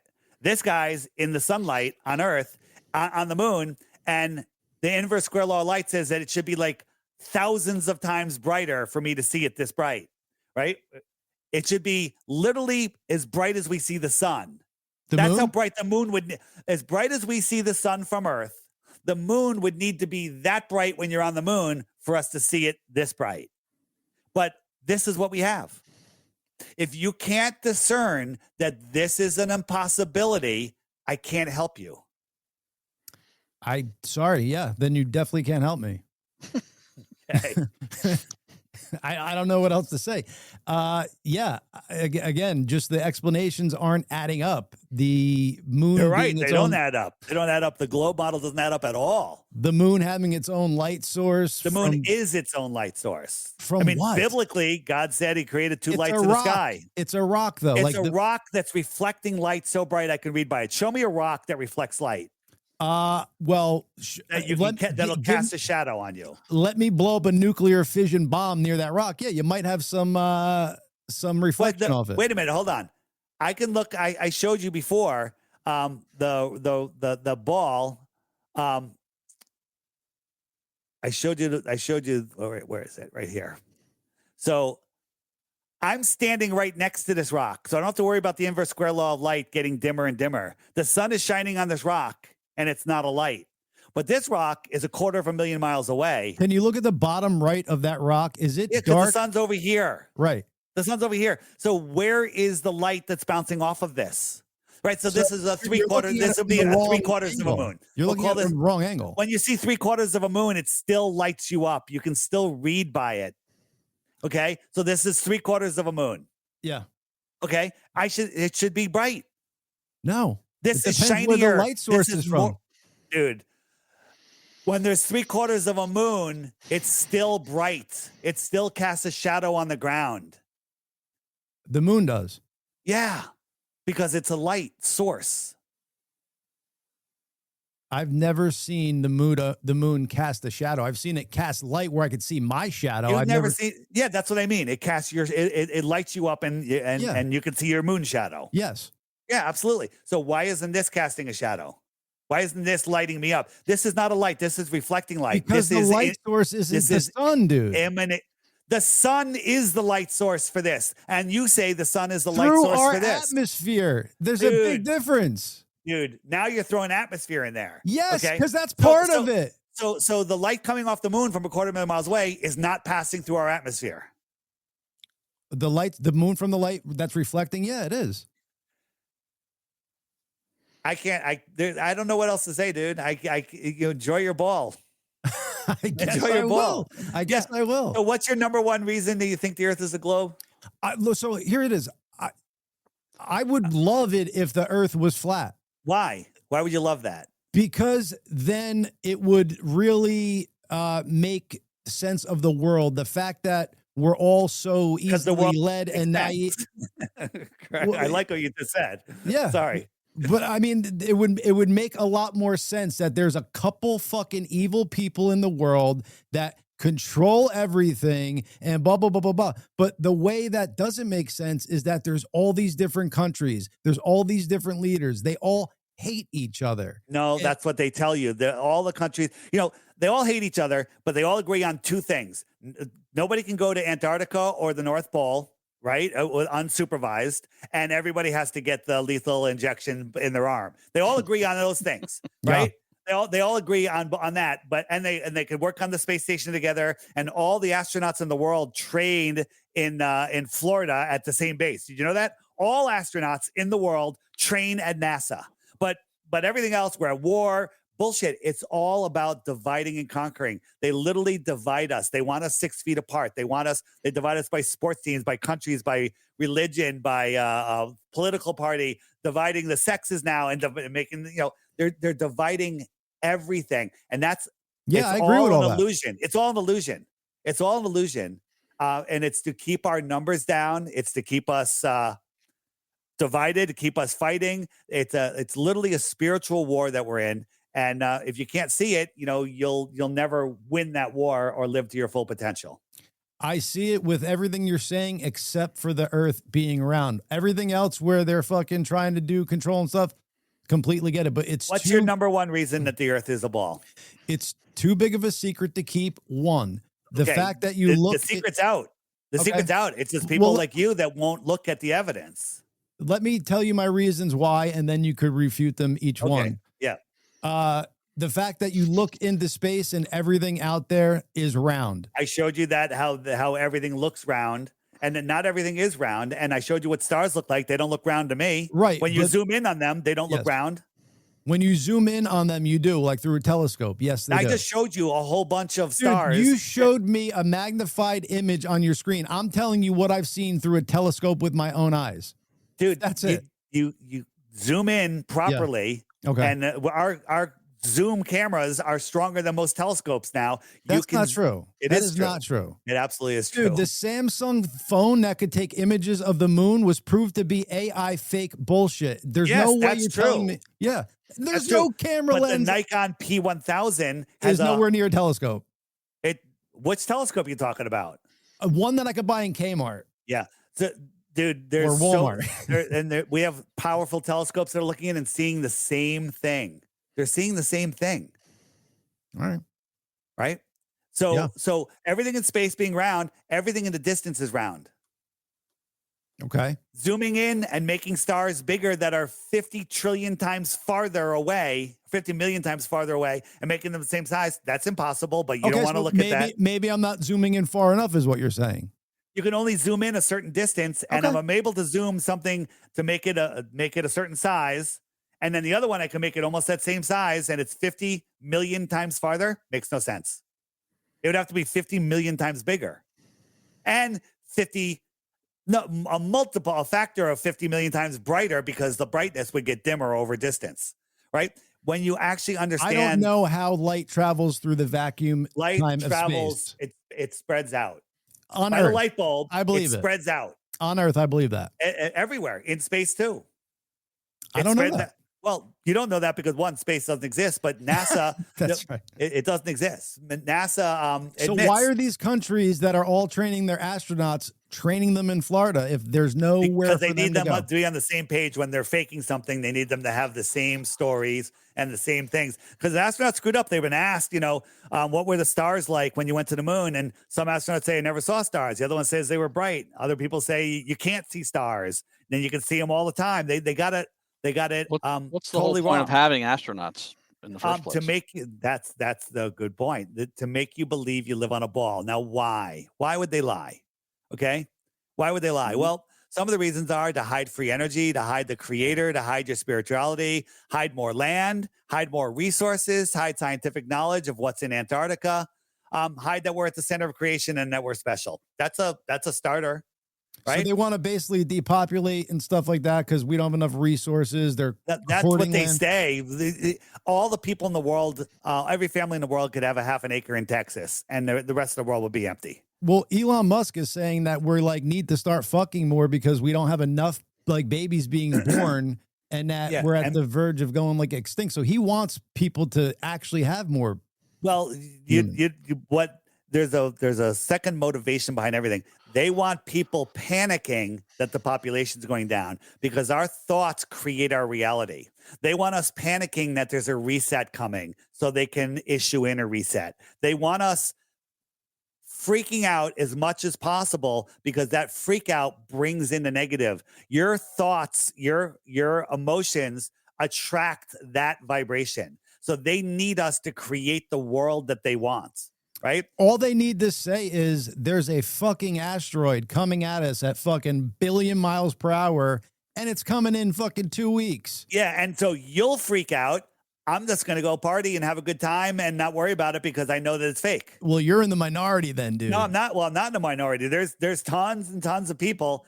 There's tons and tons of people that are waking up to the nonsense, especially after Katy Perry went into fake space. That one's waking people up. This is on my app. I have a friend finder. I just want to show you. This represents less than 1% of the flat earthers. So here we are. These are people that are awake and aware that would not be afraid of an asteroid coming in, right? And it's worldwide. They're even down in South America, Australia.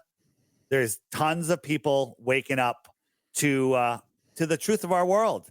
And when you become a flat earther, unless you've been compromised, you never go back. Once you go flat, you never globe back.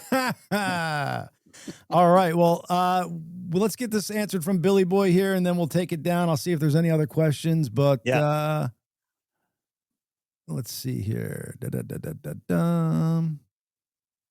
Holy shit, there's a ton. So one last thing is and then hit the questions.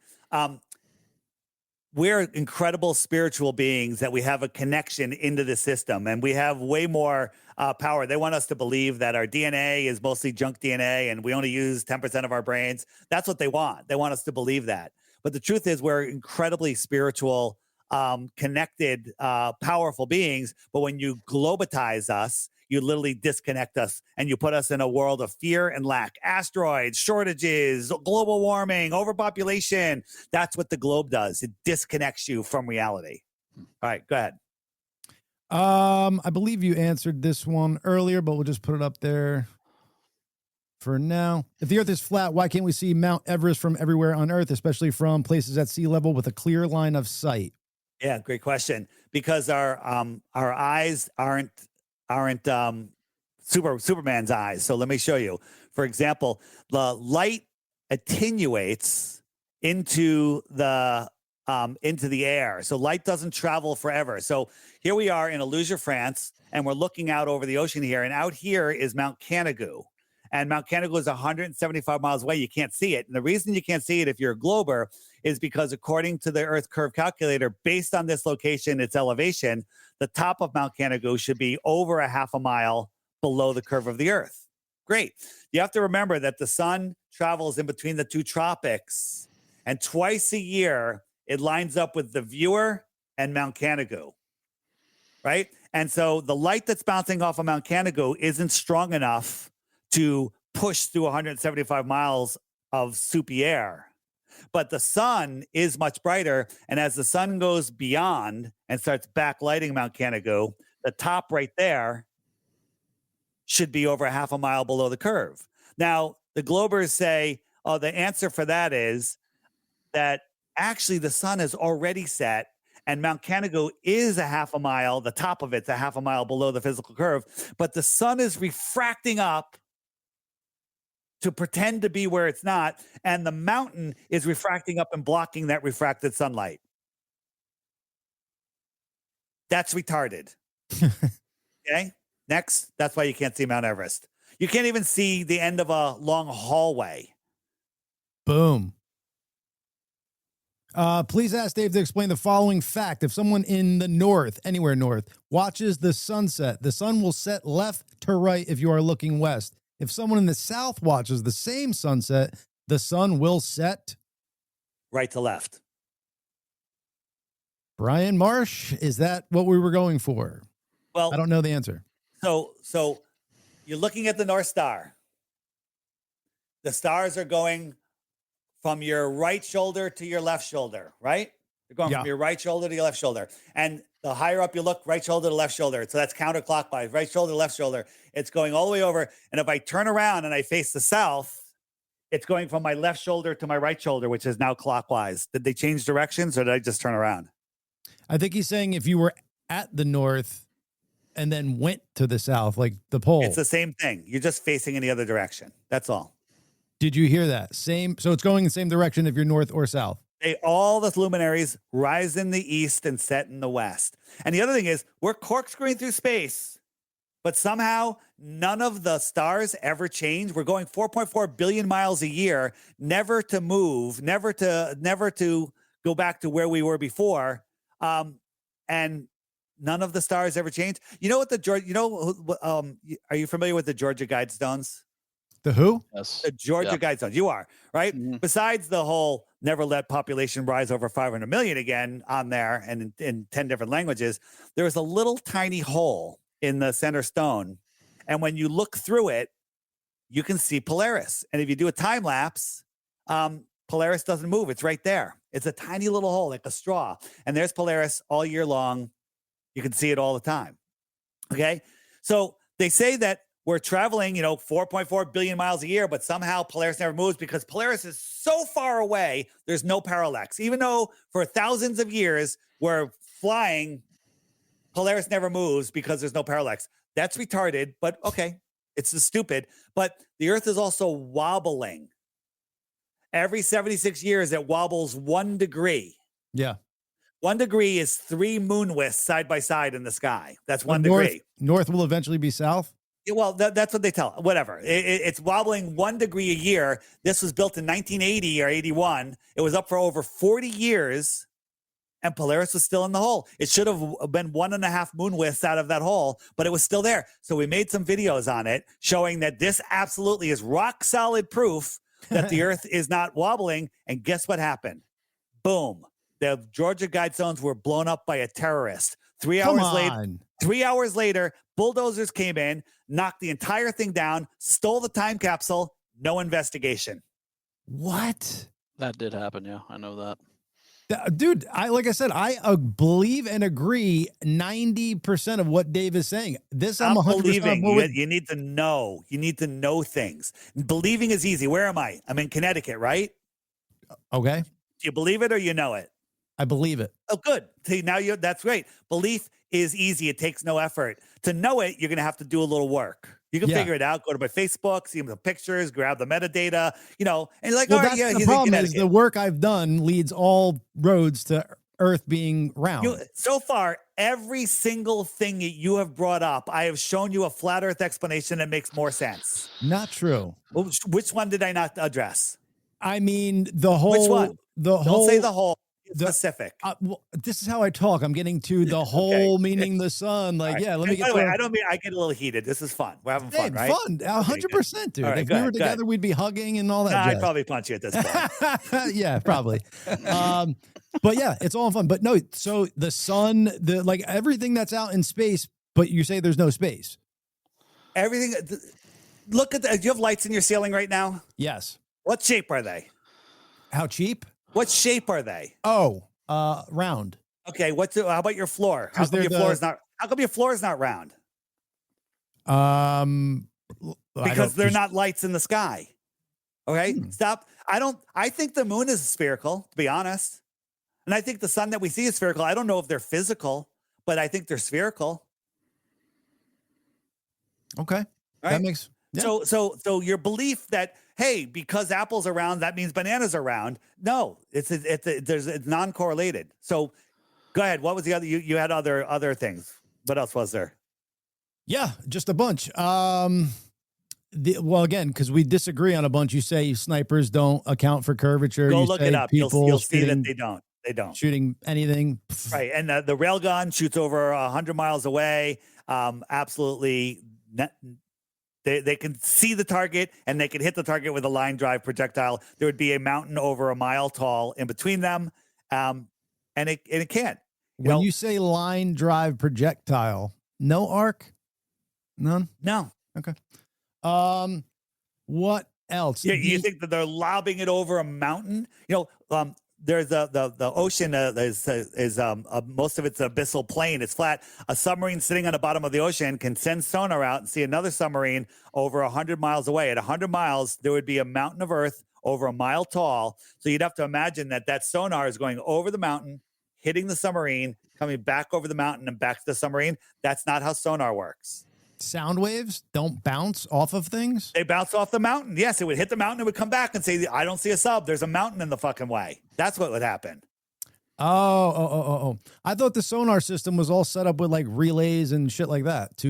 Sonar underneath is from submarine to hit an object and then it comes back. It tells you what's in front of you. There's no relays. There's no repeaters. There's nothing like that.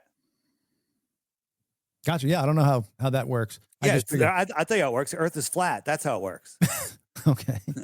So wait, here's another thing we didn't touch on, and I don't know, this one gets a lot of people. So if you're on a globe, right? Let me just so you're on a globe and the northern hemisphere is on the top, southern hemisphere on the bottom, here's the equator in the middle, and we pick any two airports in the north, any two, doesn't matter. Would the plane ever need to go below the equator to get to that other airport? Even if it was like right on the equator here and on the equator over here, it would never go below the equator. It would just go around or maybe even over, right? Again, tailwinds, stuff like that, atmospheric stuff. I'm asking you, does it make, forget that. Does it make sense that they would not need to go below the equator for the shortest distance? The shortest distance. Well, that's what I'm saying. They sometimes don't fly the shortest distance because of what's happening in between there. Sometimes it's quicker to go a tailwind than it is to fight the wind. Yeah. So if you actually look at the winds in the north, there's winds that will keep you in the north. The answer is no, you would never need to go below the equator. And the facts of the matter is no flights in the north from a northern starting point to a destination ever go below the equator because it doesn't make sense. They don't. Makes perfect. Matches. Works great. In the south, the same should be true. I've flown from London to South Africa, over Africa. I went past the equator. South Africa. Well, that's because South Africa is in the south. Okay. It's southern hemisphere. I thought you just said. No, I meant any northern airport to another northern airport. So anything above the equator, you would never go below. And so the same should be true in the south, right? The same should be true in the south. New Zealand, right? Australia's over around the corner here. You got Argentina. FlightAware says this would be the shortest route. We're not going over Antarctica, so we won't disturb the penguins. And this would be the shortest flight route. So that makes sense. But in reality, the flight route goes from New Zealand across the equator to San Francisco to Texas and then all the way back down to Argentina. That's freaking crazy. I've seen a video debunking this, saying that there are flights from New Zealand. And maybe it's picking up passengers over in. You can make up that excuse, LA. Or you can just look at it on a flat Earth map: New Zealand, San Francisco, Houston, Texas, Argentina. It's funny how all of these cockamamie globe routes are straight lines on a flat Earth. It's weird. It's just weird how that always happens. When the World Cup happened, they went from Doha to Rome to get fuel, and then they went to Buenos Aires. Now, there goes your argument. They didn't have any passengers. It was a private plane, private pilot. They just wanted to go home, but they went to Rome, which didn't bring them any closer. But Doha, Rome, Buenos Aires. They can't get fuel in the middle of the ocean, so they fueled up here, and then they continued the trip.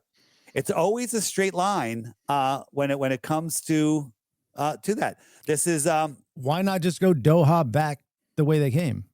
It's a straight line. They went in a straight line. But then what's the one from Rome to there? I don't understand the difference. They went to fuel up.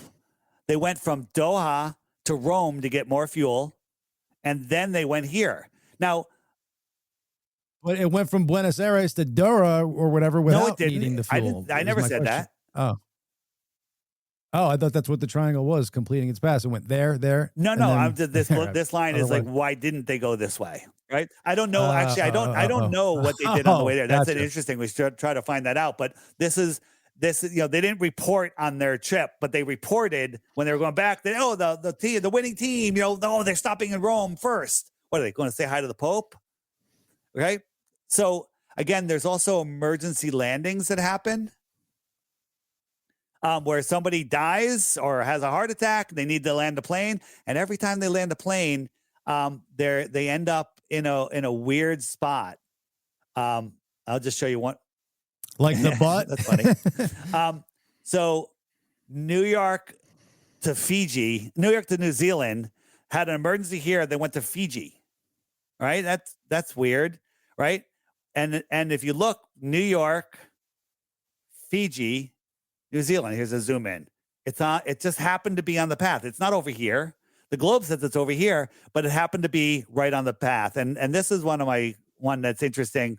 Hong Kong, it was going to the UK. It ended up stopping 12 hours later in Germany because 4 hours into the flight, a mother died. Full flight, husband, small kids, mom's dead in her chair, covered in a blanket. They can't do anything. But they didn't land. Jesus. They didn't land at 100 possible airports. And then they finally landed in Germany. Why is that? And the answer is because if they landed, people like me would have figured out, proven, like they were over Russia. So they would have landed in Russia, and we could have said, look, they landed in Russia because the earth is flat. So they couldn't land in Russia.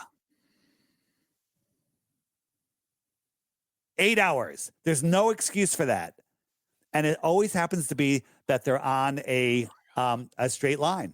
And then so every pilot is in on this too. Most of them don't know. They're just glorified bus drivers. However, Qantas pilots, the ones that are in the South that have these southern routes, they've all figured it out. They talk about it amongst themselves in the lounges, but they don't talk about it publicly because if they do, they get grounded and they lose their cushy job. We had a KLM pilot come on Globebusters, a woman, senior pilot, captain, and she explained how the earth is flat, how they do it, everything. And she was grounded the next day. And they probably should have thrown her in a loony bin. Because she understands. Well, how about this? If when a pilot is coming into an airport, he needs to calculate from like 100, 125 miles out. It says, okay, passengers, get ready, get your seatbelts on, whatever. We're going to be descending. We're going to be, we'll be there in about 20 minutes. We're 125 miles from the airport. So the pilot has to calculate how many feet per mile he needs to drop so he can land on the runway. Right? However, that's a flat earth calculation. At 125 miles out, the earth dips 2 miles. So if he doesn't calculate that extra 2 mile dip, he's going to be 2 miles too high when he gets to the airport. 25 miles is a 2 mile dip, you're saying? 125 miles. 125 miles. Okay. And you're saying he doesn't account for that? It's a flat earth calculation. Hey, I'll take a from you. Yeah. Well, I'm just going to say because you're landing on the surface that you're landing on is going to be flat. Well, it's flat, but if there's a 2 mile because the earth is flat. You've got it. This is what you believe is going on when someone's flying around the earth, that they're doing a spiraling figure eight, going 1,000 miles an hour here sideways, pirouetting here. How's it getting this tangential speed? How's it possibly even doing this? This is an impossibility.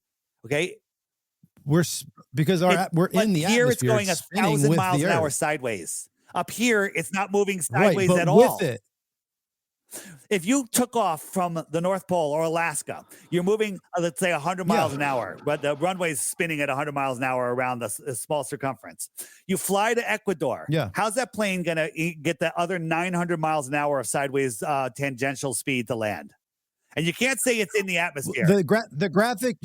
The graphic you're showing is like kind of showing the plane not spinning with the earth, but it's spinning with the earth. So it's part of that atmosphere. So while it's over the USA here and the USA spinning like this, it's spinning with it. So it would never. So right here, how fast is the plane moving sideways? 1,000 miles an hour. It's 1,000 miles an hour. It's in the earth. Miles an hour. You could say it. No, the earth is. So let's just say what the plane is on is moving plane, that. To stay over this point on the earth has to be moving sideways at 1,000 miles an hour. No, the earth does, dude. That the plane is spinning, in, not that. So the plane has to match that spin. It has to be moving sideways at 1,000 miles an hour. Okay. Correct. Not the plane itself. It's all part of the earth that it's in. I don't know how to explain. How fast is it moving sideways? It's not the earth is moving sideways. But everything in Earth is you're gonna get chilling. destroyed in the comments when the flat earthers show up here, dude. It's gonna be bad. Listen, I'm gonna apologize for the flat earthers right now. They're yeah, okay. I love them all. They're spirited and they're passionate. Let me just say one thing. Mike, the Situation from the Jersey Shore is a flat earther. That should tell you everything you need to know. He's a smart guy. You know, he's a smart guy for sure. I agree. Tax evasion and going to jail for it. Pretty smart, dude. So let me show you this one. This one will hopefully this one will get you. If I could find it, of course. All right. So here's a plane flying, and you're always on the top of the ball from your point of view. So if you're flying around the Earth, the stars in the distance you're going over the Earth, so the stars in front of you will end up being over you, right? So I'm looking at some stars here, and I'm looking at those stars. My fingers are the stars. I fly halfway around the Earth. Now those stars are above me, right? Makes sense. Yeah, I guess, but the Earth is also spinning and rotating too. No, well, that's part of it. Just hang in there, my friend. Okay. So here's a flight from Germany to Brazil. And we're looking at these stars, and they're not rising up. They're going with the spin. They're moving. The plane turns every once in a while. These stars are not rising up. We're diving halfway around the ball, and the stars are not rising.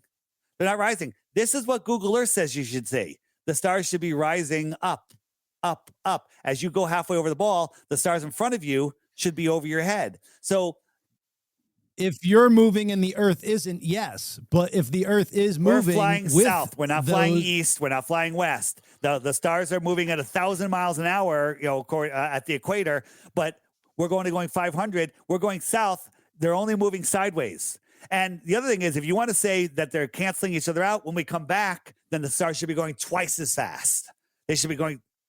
So, Dave, is the sky that we're looking at a screen? I don't know what it is, but the stars are fixed in the sky. They never change.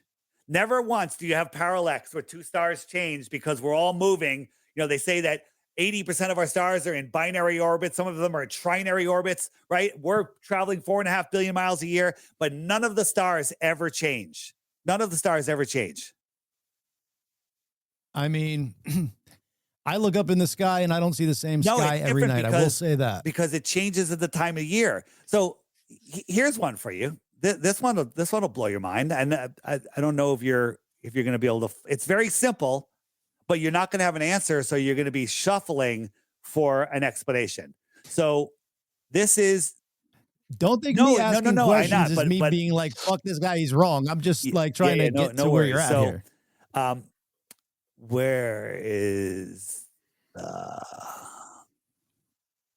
I don't want to believe me. You just want to know the truth, right?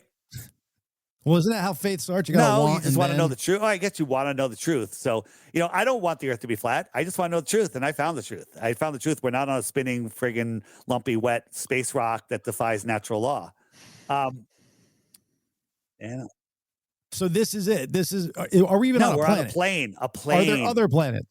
They used to be called wandering stars. There's nothing physical in the sky other than the firmament itself. Are there other planes? Maybe there's more. Maybe there's more beyond us. What attaches them to anything? So, like, if this isn't just from here to the ground, and we're resting on whatever is a physical ground. Once you get past Antarctica, maybe there's other ponds beyond, thousands of miles beyond Antarctica, and those would be called other pieces of the plane, if you will, or a planet. Interesting. So the infinite universe is it could be an extended plane. We don't know, but I think that there are other planes, other pieces of the plane or planets. So here we are. If you're right on this side of the ball. Wait, but one question to that. So other pieces of the planets, are their governments keeping them on the outside? There's a book called The Iron Republic, and it's about a politician in the late 1800s that got fed up with what was going on here, and he sold everything, got a nice big ship, went to Antarctica, and ended up going through an opening, and then they were back in the sea, and they were lost. The stars were all different, and 3 months later, they saw land, and they saw a city, and in the morning, they waited till the morning, and a boat came out and greeted them. And they're like, hey, we're at the Iron Republic. I was like, well, we're from America. Where's the Iron Republic? They're like, well, it's on the other side of the ice wall, about the same distance as America. And they didn't understand. Why were they so freely giving that info? Well, or they you got to go. You can read the book, or you can just search on YouTube. You're telling me I'm getting the Cliff Notes from you. Come on, bud. You don't have to read the book. Somebody read it for you. There's an audio version on YouTube. It's called Iron Republic. On the channel's called The Morgile. Just look it up and listen to it. And it's fascinating story. Now, does it prove anything? The only thing it proves is they were talking about more land beyond Antarctica in the 1800s. Okay. So, and then watch my lunch break and you'll understand that all of our history is a lie. So over here is midnight. And so we're looking that way at all the stars that are that way, right? All the stars that are out there. At midnight, you're here. This would be 12 noon. You're looking at the sun. You can't see any stars. Agreed? 6 months later, midnight is now that way. It's opposite. Okay. And we could see many of the same stars. How is that possible? Because I don't know that is not possible. But we do see the same stars. Not all of them. And there's a reason for that. If you understand how the luminaries move around and everything. Again, I can't teach you all of that right now, but my app, the Flat Earth Sun, Moon, and Zodiac Clock app, you can find it at flatearthdave.com. Look into the star rotation. Look into on the frequently asked questions page.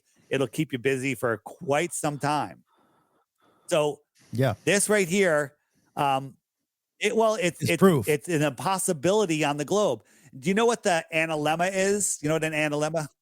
But now, Dave, if they created that possibility, that impossibility, because it's got to be created, right? If we're not in space, there's no sun, like whatever we're looking at has to be created or whatever. Why would they make that fuck up?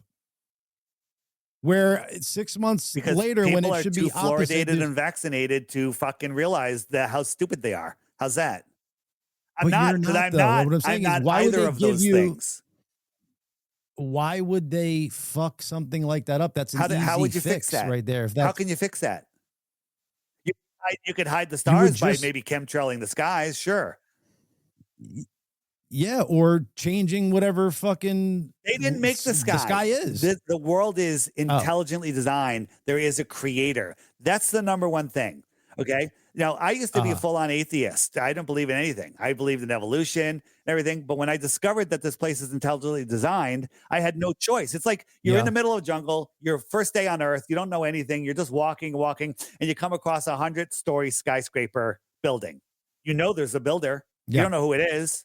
You can't. You can, but you know there's a builder. This place is intelligently designed. Yeah, that's what they don't want you knowing. They hate the creator. They don't want a world of people that are awake and aware that know that we're at the center of creation, right? They tell us, to believe that you're at the center of the universe is very arrogant. Neil deGrasse Tyson would say, because the universe is so big. I agree. In the heliocentric universe, to believe that we're at the center is very egotistical, but we're not.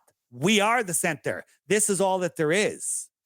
This was created for us. This is part of it. This is called the analemma. You take a picture of the sun every single day at the same time or every week at the same time at noon, and it makes a small loop and then a big loop. If the Earth was a globe, both loops would be the same size because it goes around on its tilt, and the same thing would happen. The reason there's a small loop is because this is the northern analemma when the sun is making that smaller loop, and in the winter, when it's out over the Tropic of Capricorn, it's making its bigger loop. This right here debunks the globe once you understand it. This was taken in the north because the smaller loop is higher because we're closer. But if somebody took the same pictures at the exact same time in the south, the bigger loop would be high and the smaller loop would be low because they're in the outer south. Okay, so the sun is where? In Earth, I'm guessing you're saying the now? sun is within the firmament. It is being either projected in or, we don't know what the sun is. We know what it's not. It's not 93 million miles away. It's not a burning ball of gas in a space vacuum. Right? It's not a burning ball of gas in a space vacuum. I'm just trying to find where is my Get them, No, Dave. just What do trying we to got show here? you like an animation of what it might be like, but for some reason I can't find it right now. This is here. This is I got a glass dome here, and I'm just passing a light across it. Now, if you watch, let me go back. The light shows up. It just appears on the horizon. Ready? It appears, and then it rises up and over. So this is how we see the sky. So if you're inside this dome, you're going to see the sun rise, and you're going to see it set, and it never goes below the horizon. It just goes to the horizon, and then it fades out. Now, the reason we don't always see it fade out is because the horizon blocks the sun, just like my hand is blocking the sun as it goes away and it sets. Right? It's just going beyond the horizon. Yeah. Again, we could spend 5 hours here. I'm going to lose my voice. I got another podcast I got to get to in a little bit. But let me just tell people, don't believe anything I say. If you think the earth is a globe and I'm a nutcase, come collect your 3 Bitcoins. But before you do, you have to take the app challenge. Go to my website, get the app. It's $3, right? And watch the daily video every day for 2 weeks. And at the end of that 2 weeks, you can even go backwards. You click right here. You can watch the archives, watch them all in one day. And then check the frequently asked questions. And here's the thing. If you do that, you're not going to find a globe proof. You're going to find out that the earth is flat. And you're going to be in a rabbit hole that you're never going to get out of. But it's an awesome rabbit hole to be in because it brings you back to your true power. It brings you back to creation. And one of my favorite things on here is Why the Lie. All of these are being hidden from you. All of these videos. The first 2 videos in there should literally break your mind. So check it out. Well, if it only leads our audience to ask questions and more questions and always question the narrative, then that's all we really care for at this moment. But Dave, you were a fun guest. I had fun learning from you and being wrong because I am now a true believer that the earth is flat. Don't patronize me. All right. The other thing is I would never prove that it's a globe. And you're so proof 3 Bitcoins. I bet you could use that money. Right. And that's how you become a flat earther. You try to disprove it. You try to disprove flat earth and prove the globe. That's how I became a flat earther. And by the way, the trolls are going to show up here so hard like you've never seen before. You love them all, but they're just going to call me a grifter. They're going to say my app uses the Haversine formula, which is a globe formula. It's using GPS, all this stuff, all nonsense. If you know the truth, you'll understand it. But you'll notice all of those trolls that come in and comment on everyone's comments and say all these things. Click on their channel. I call them the globe proof channels because they have 0 content on their channels. They're just lazy trolls.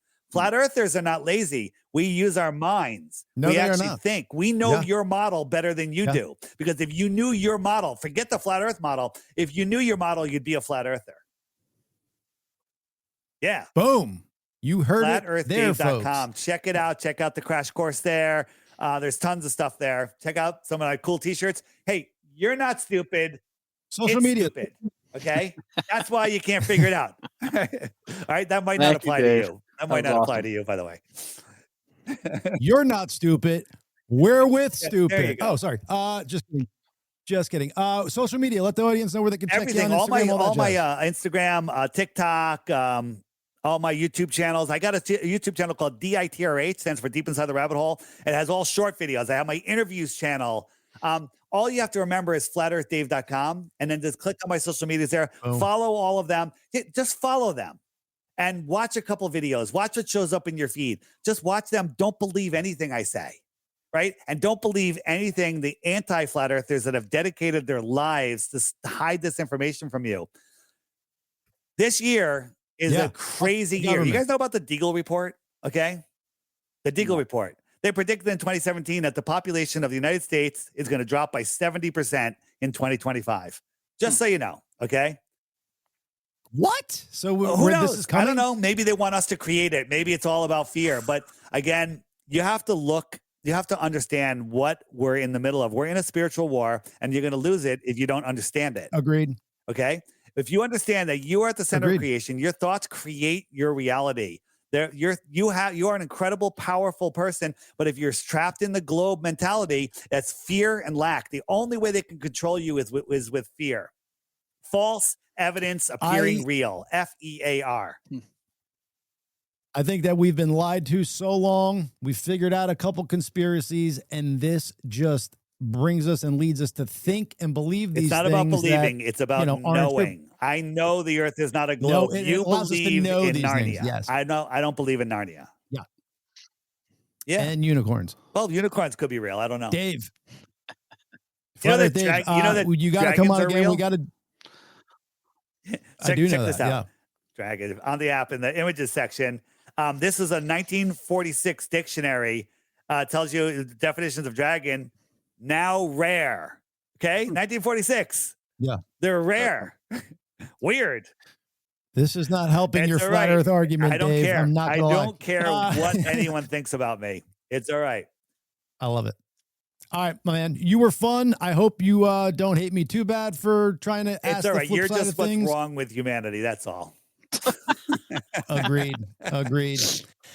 I'll try to get the rest of us to come on board and get the flat Earth thing down. Hey, thank you, man. We'll have you on again. Thank you. Appreciate it. See you. Bye. Same. Peace. Flat Earth Dave, ladies and gentlemen, the one, the only. Chad, do you feel smarter or dumber for this? A lot of stuff I agree with. I'm just still not convinced that the Earth is flat. But I mean, I agree with like the whole premise of why he thinks this and why he, knows it, whatever he wants to say. But I mean, knows it. Because I've watched physicists debate these guys and destroy them on camera on many videos, like all the stuff. So, but I just don't have the knowledge of physics to sit here and debate about it. So that and also I'll go check out his app and stuff. And right, I've gone down the rabbit hole many times. I've just still have not been convinced. So whatever. Yeah. I do like how sure he is of it. That's kind of cool.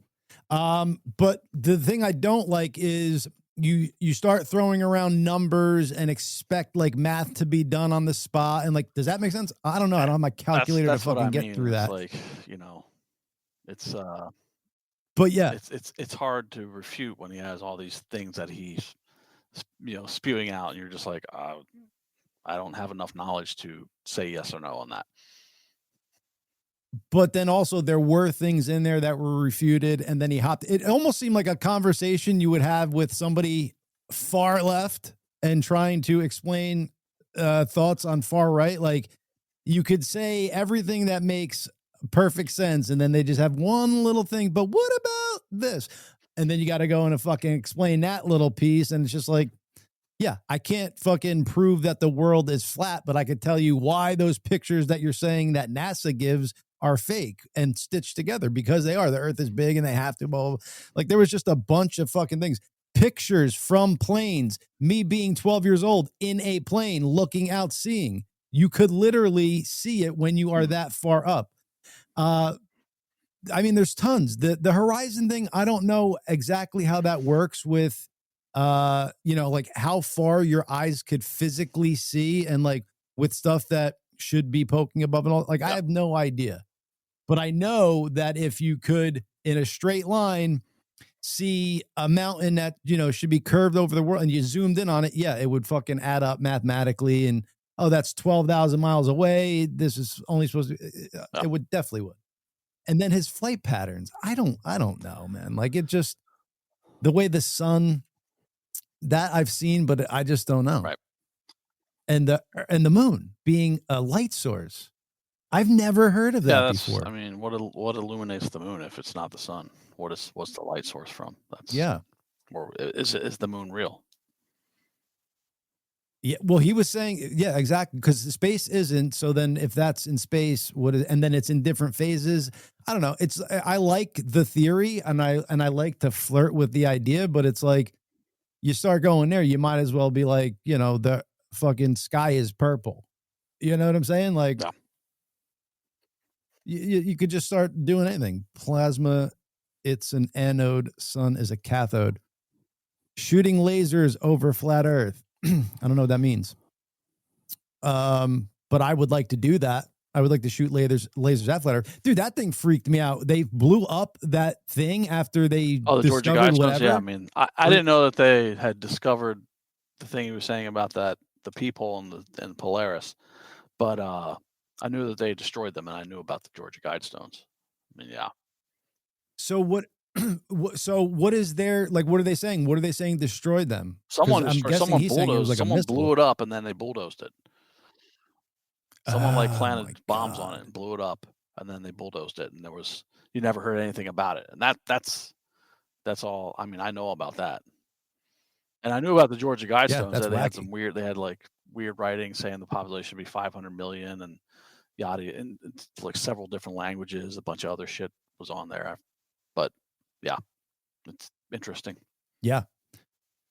Troy Garment, thank you for that. Yeah, he was interesting. He was fun.